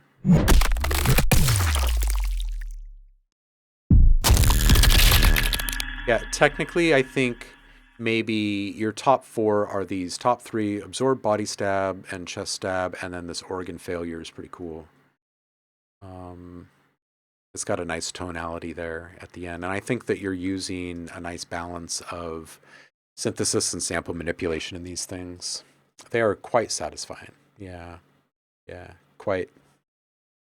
Yeah, man, it's a really, really great start.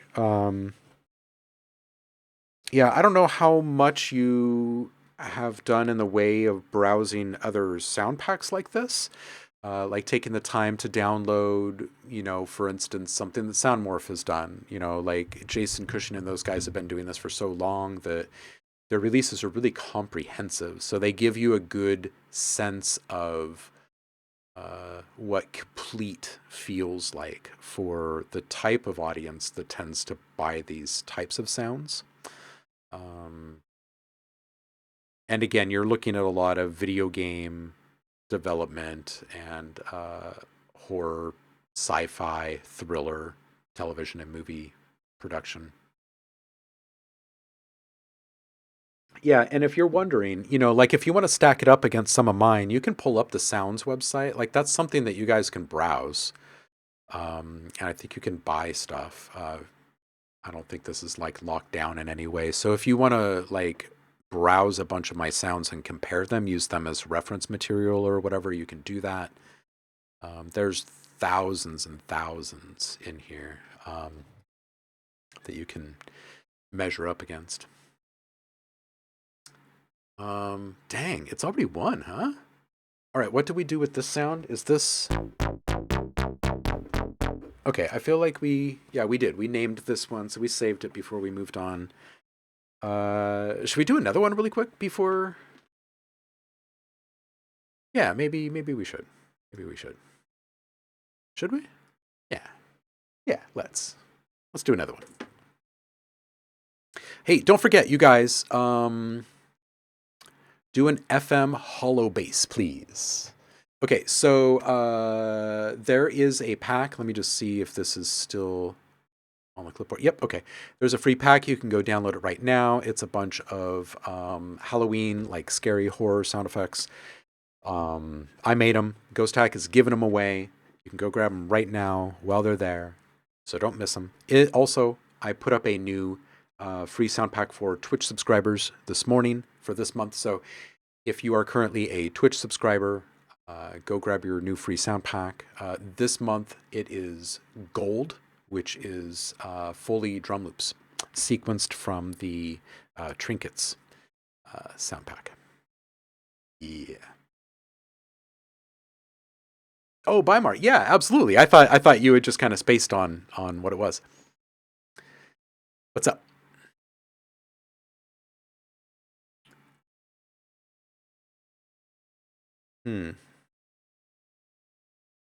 Let's see here.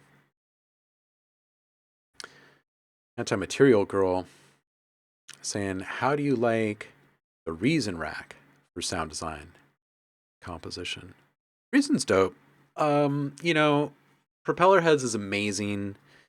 Like, we owe so much of what we have today to the original Propeller Heads community. I remember us sharing, like, there was this big forum where all of us were constantly just uploading our racks, and you wouldn't believe who was sharing stuff back then. It was all just like, whoa, you guys, look at what we can do on computers now. This is rad. And it has evolved so much over the years. I think it was the most natural segue to computer music in a lot of ways for most people at the time, because you could flip the rack around and you could see where the plugs were going. And you could make sense of the signal flow when things weren't working. Last ditch effort, you could just flip the rack around and make sense of it because you could see the wiring. So it made sense to people who were coming over from working on stage and live sets and in studio.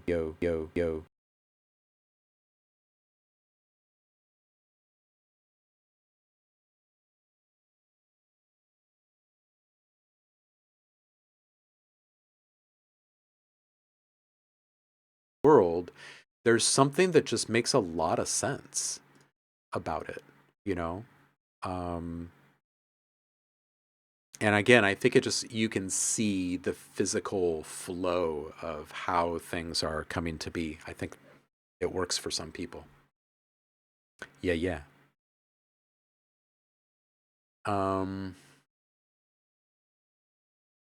Weimar says, so I just made a loop, but it has basically no high end, like the muffled feel of it, but I want to try layer some soft high end.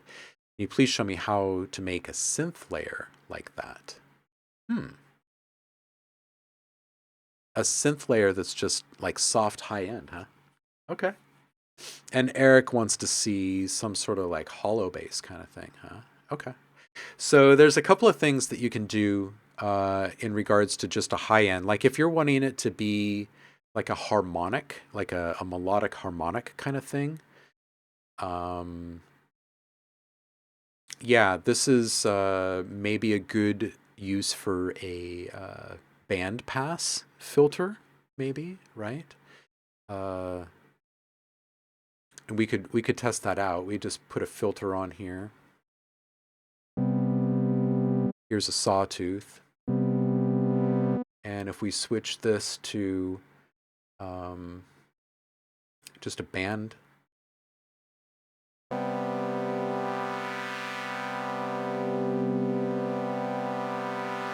this doesn't have any highs, right? So what we could do is we could cream this out, maybe up the unison to a couple.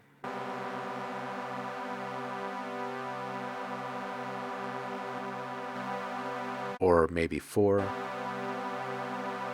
And then we could send that through like a little bandpass type of cutoff. And then we can send that through some sort of saturation.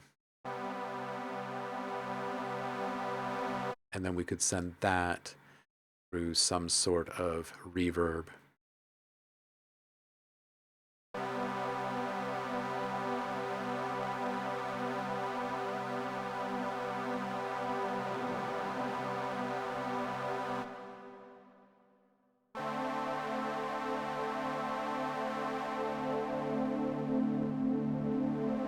If you needed to be narrower, you could go with a tighter band 24.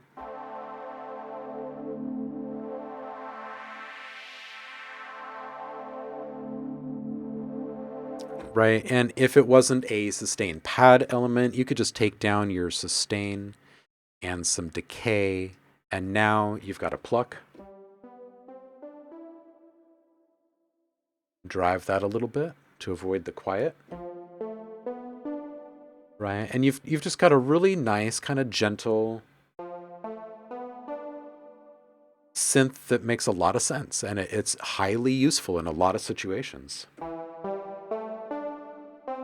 Right?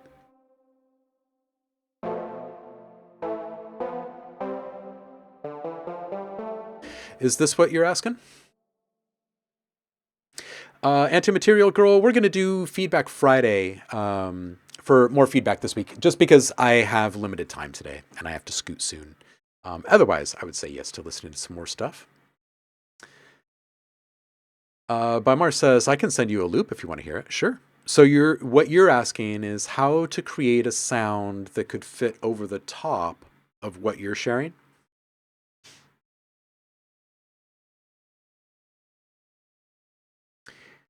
Anti-Material saying, Reason is the only DAW that I've never really gotten into, and I'm super getting into it now. Yeah. Yeah, okay. So this is really just about frequency restriction. Okay. And when you're talking about like the question that you're asking right now is a really, really, really good way to work with intention. I have a sound. It sounds like this. I miss the frequencies up here. I want a sound that's going to fill that frequency range specifically. Now that tells me exactly what kind of tools I need to touch inside the synth. Like a band pass is perfect for this, right? Because it constrains all the frequencies to a very minimal range of operation, thereby leaving the rest of your sound unaffected, right?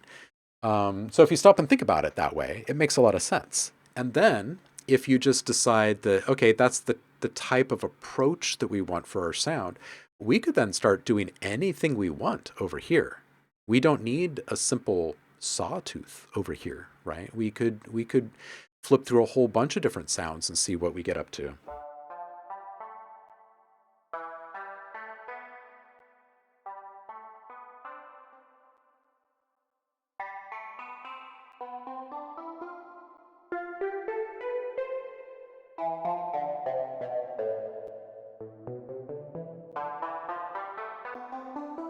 And then once you have a wavetable that you like for the sound that you're working with, then you can attach a modulator to the wavetable position, maybe, of that wavetable. So now as it's playing through those notes, there's very subtle changes to the timbre or the character of that, and it feels like it's changing over time. So it's a little bit more interesting and a little less repetitive, a little bit harder to predict, which makes it worthwhile to listen to again and again for a lot of people. So, yeah.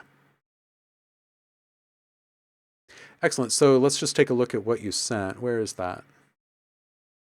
Where did you send that?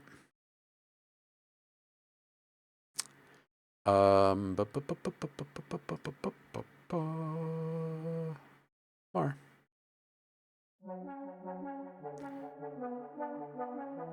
Okay, yeah. So this would be exactly that.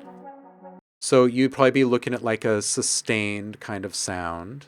So instead of bringing the sustained down, you'd probably bring it down some and then just increase the decay to a couple of seconds. So now it's dropping that volume, that 5 dB difference over a couple of seconds time. And maybe you're also making the attack a bit more gentle.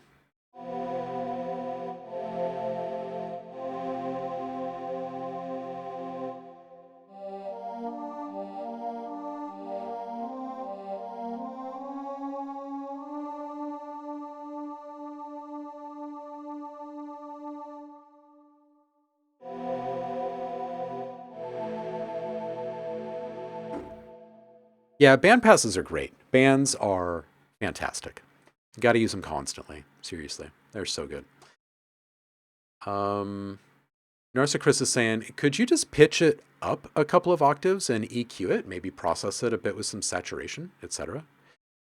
It depends. It depends because in the synthesis world, the oscillator is a very profound and powerful thing. It functions physically different at different rates of operation. So that's why resampling becomes a thing, right?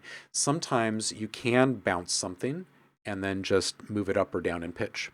And sometimes it just feels a little weird. Sometimes you have to get closer to that pitch before you can stretch it a little bit more to get there, if that makes sense.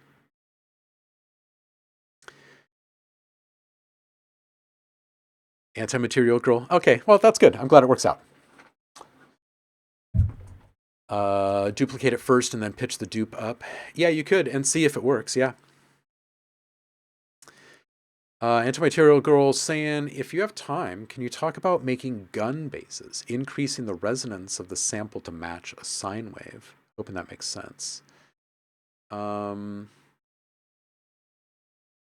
Yeah, so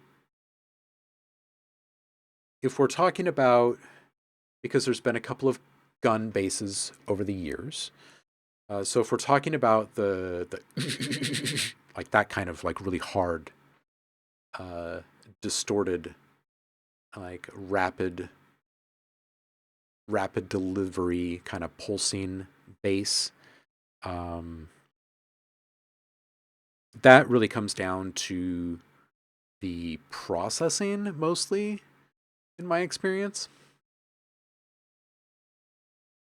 Yeah, like broast up, tear out stuff. Yeah, yeah.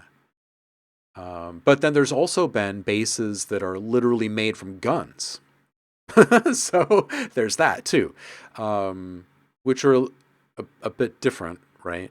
So if we're just talking out like hard style tear out type stuff,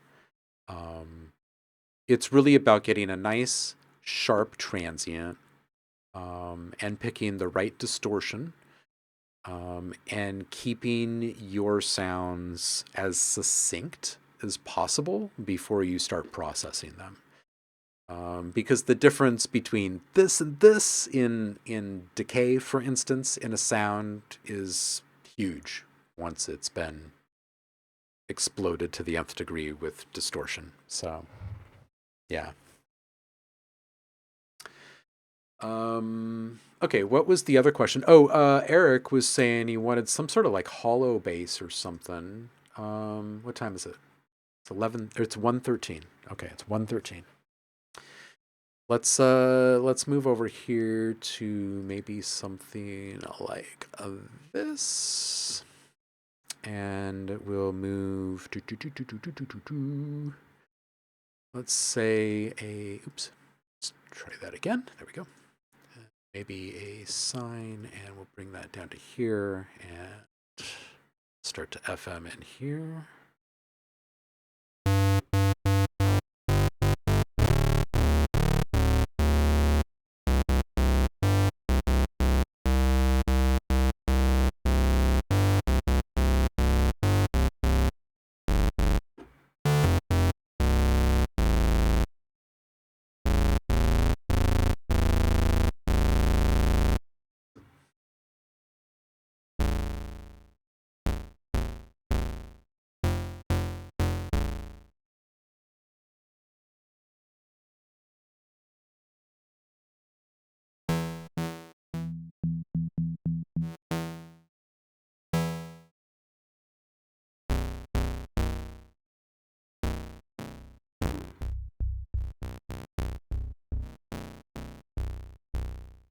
Ooh.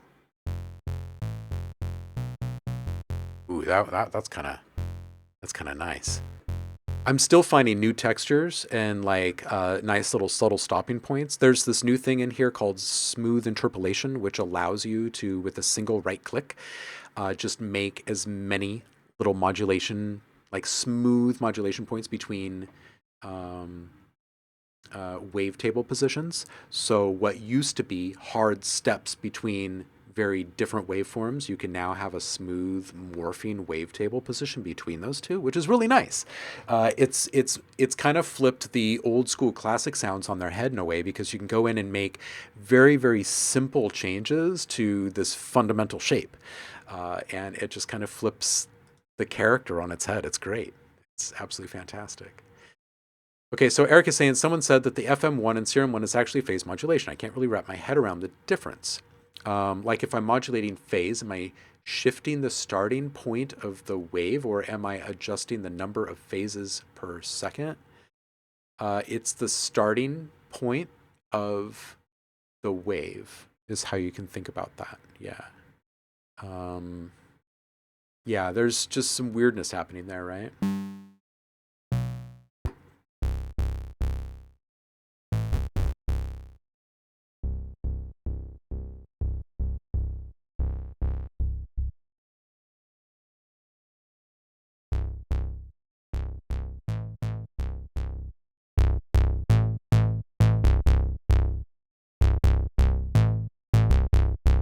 That's tasty. That's a nice bass. I mean, it needs to be cleaned up a little bit, but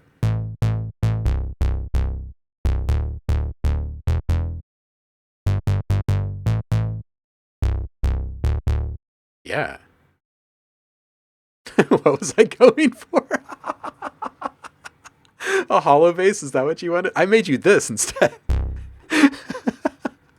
Let's shape this thing. Um,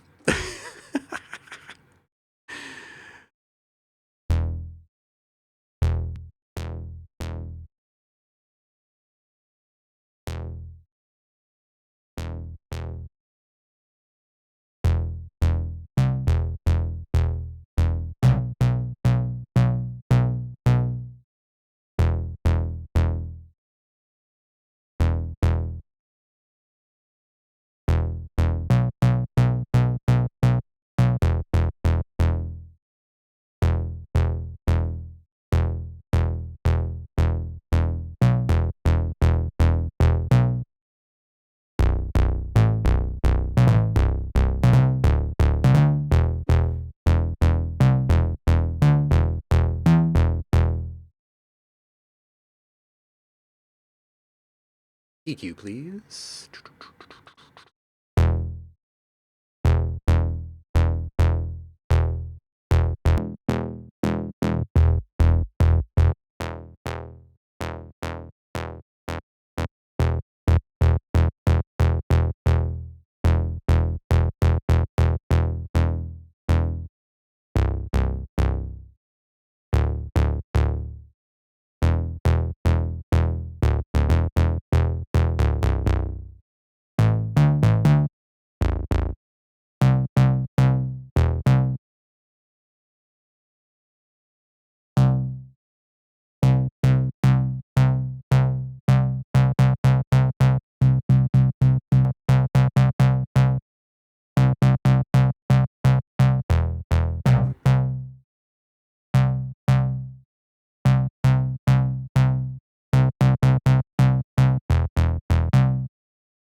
Ayo.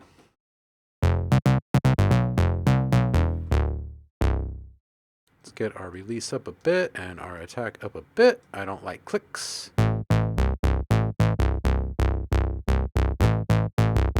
Yum. Oh, hey. I mean, I know that we're not going to use it up here, but that's not good. Let's fix that. I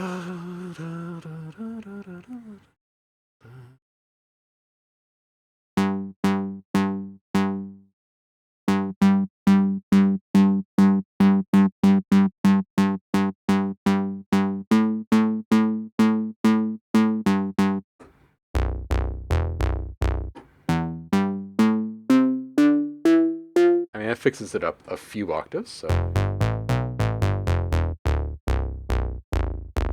Ayo. Okay.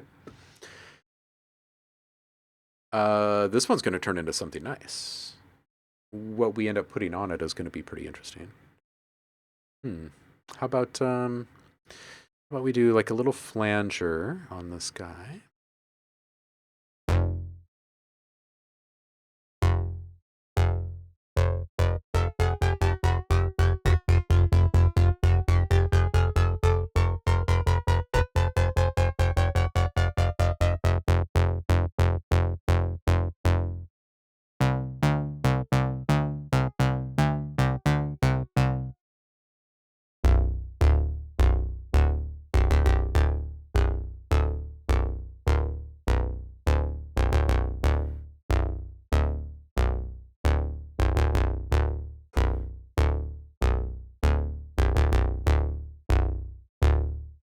Hey, I think that depth was actually right.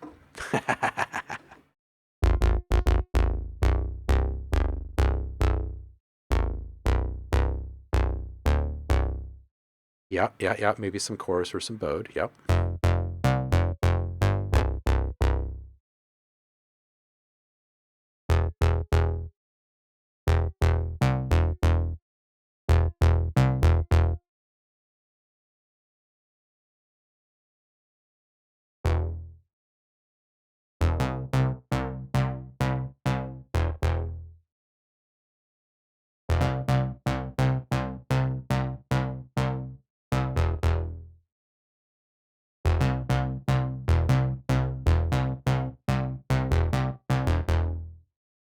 All right, I need to start making sense of this really quick, you guys. I'm going to put flange over here. And I'm going to call that flange. And we will put chorus over here.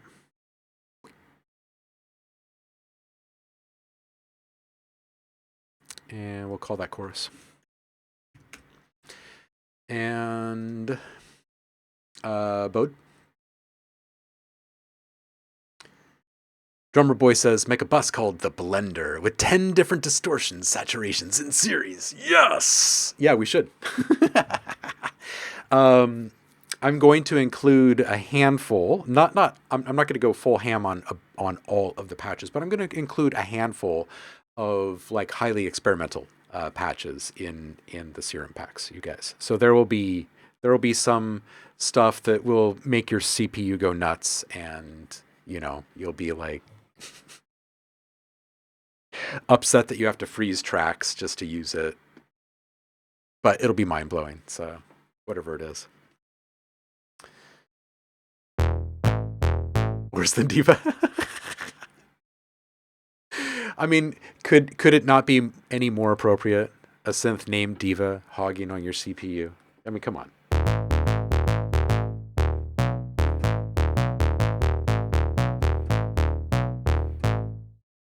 I mean, it's by design, perhaps. Or 9 distortions and then the soothe 2 at the end. Yes. Oh, man. Eric says, my CPU's been running at 80% for 10 days, and it's because I forgot to freeze 2 Diva tracks. Oh, jeez.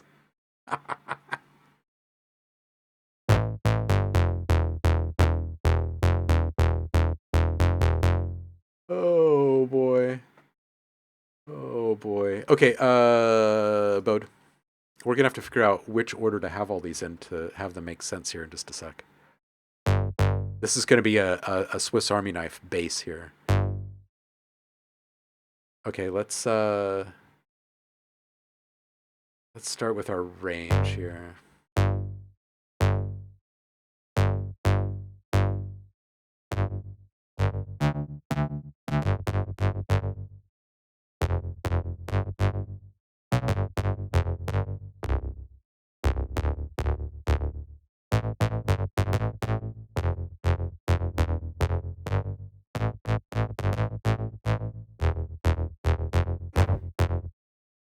All right, I mean that's a happy resting spot right there.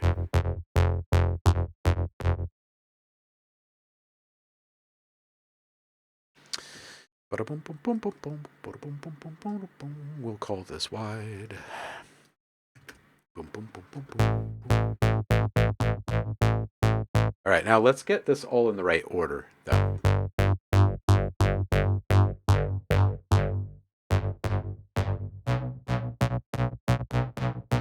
Yeah, this feels off, so let's move the bode above.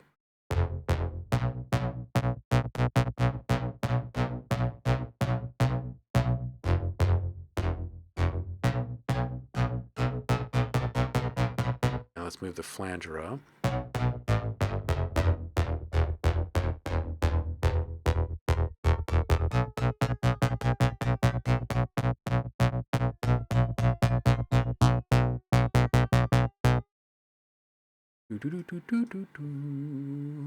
Let's give it a little bit more.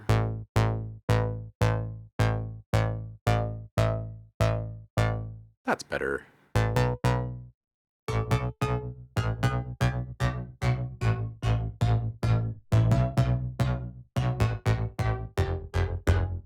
All right, they are all working in tandem, you guys. They are all doing just fine together. And we still have our bass sound.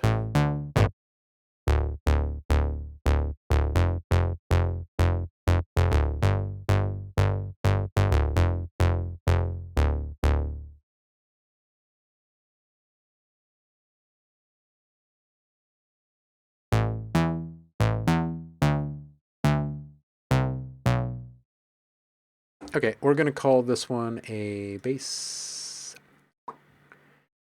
What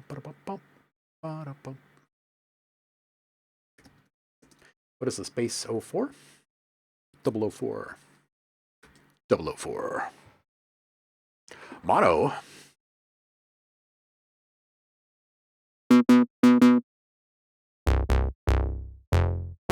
Oh, yeah, it absolutely should be mono.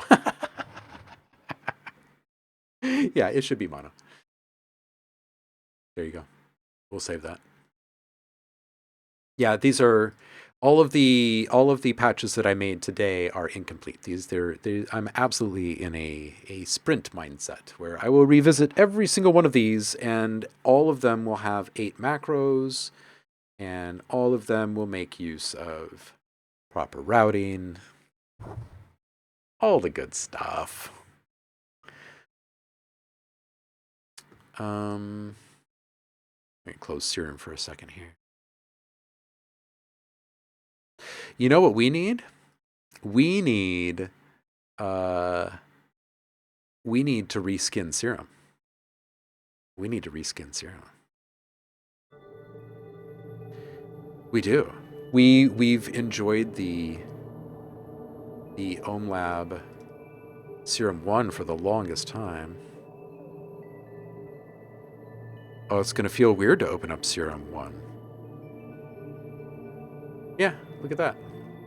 It feels a little weird, right? Doesn't it look kind of old now? But yeah, we do. We need to get the skin on the new. I know it looks so small, right? I know it looks so old, and people have already started to adapt. I pulled it out the other day, and someone was like, "Oh, you got a new synth." I was like, "No, that's the old Serum." They're like, "Oh yeah, oh yeah." What kind of calculator is that? It's a pocket calculator. Thanks for noticing. Push up glasses. We're getting old. Speak for yourself, homie.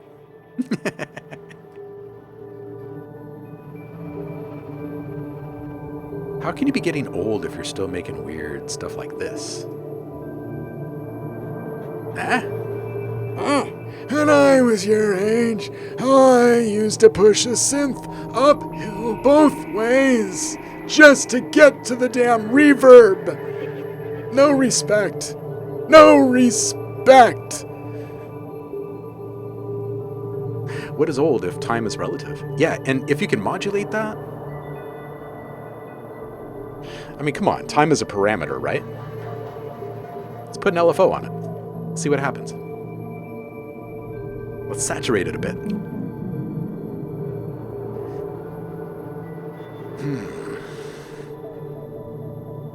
I think I'll put some phase distortion on it. Yes, yes. Ooh, let's put some phase distortion on this. Distortion. Phase distortion. Yes. Our reality is breaking.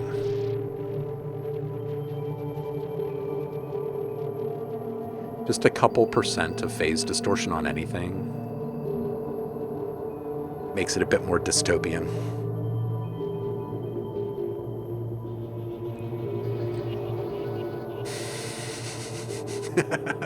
We programmed our own sine wave and we like it.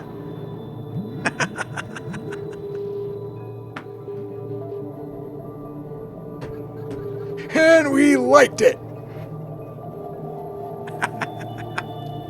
Damn kids. Rolling their new sine waves on my lawn. Oh man, that's awful, isn't it? Hey, let's go kick the box. Let's go over here and see who's doing what. Man, it is getting stormy outside over here, you guys. We basically live in an atmospheric river now, from what I understand. There's a river of water in the sky above us. Hey, really quick, I'm going to put this in the chat again. Go grab a free sound pack if you have not done it yet. Go grab some free sounds. And if you're currently subbed as a Twitch subscriber, go grab your free sounds from the Discord too. I just put up brand new stuff. Twitch subscribers get gold Foley drum loops this month. All right, let's see who's doing their thing right now.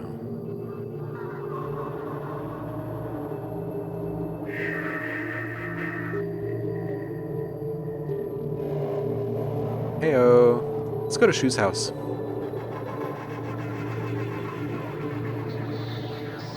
Oh, it's getting weird in here, you guys. Let's go to Shoe's house. I appreciate all of you. I will see you guys in 2 days' time on Hump Day, Wednesday, right smack dab in the middle of the week. We'll do it all again. And then we'll do it again on Friday for Feedback Friday. So stay inspired, y'all. And thanks for hanging out with me. And I will see you on the flip. Peace out.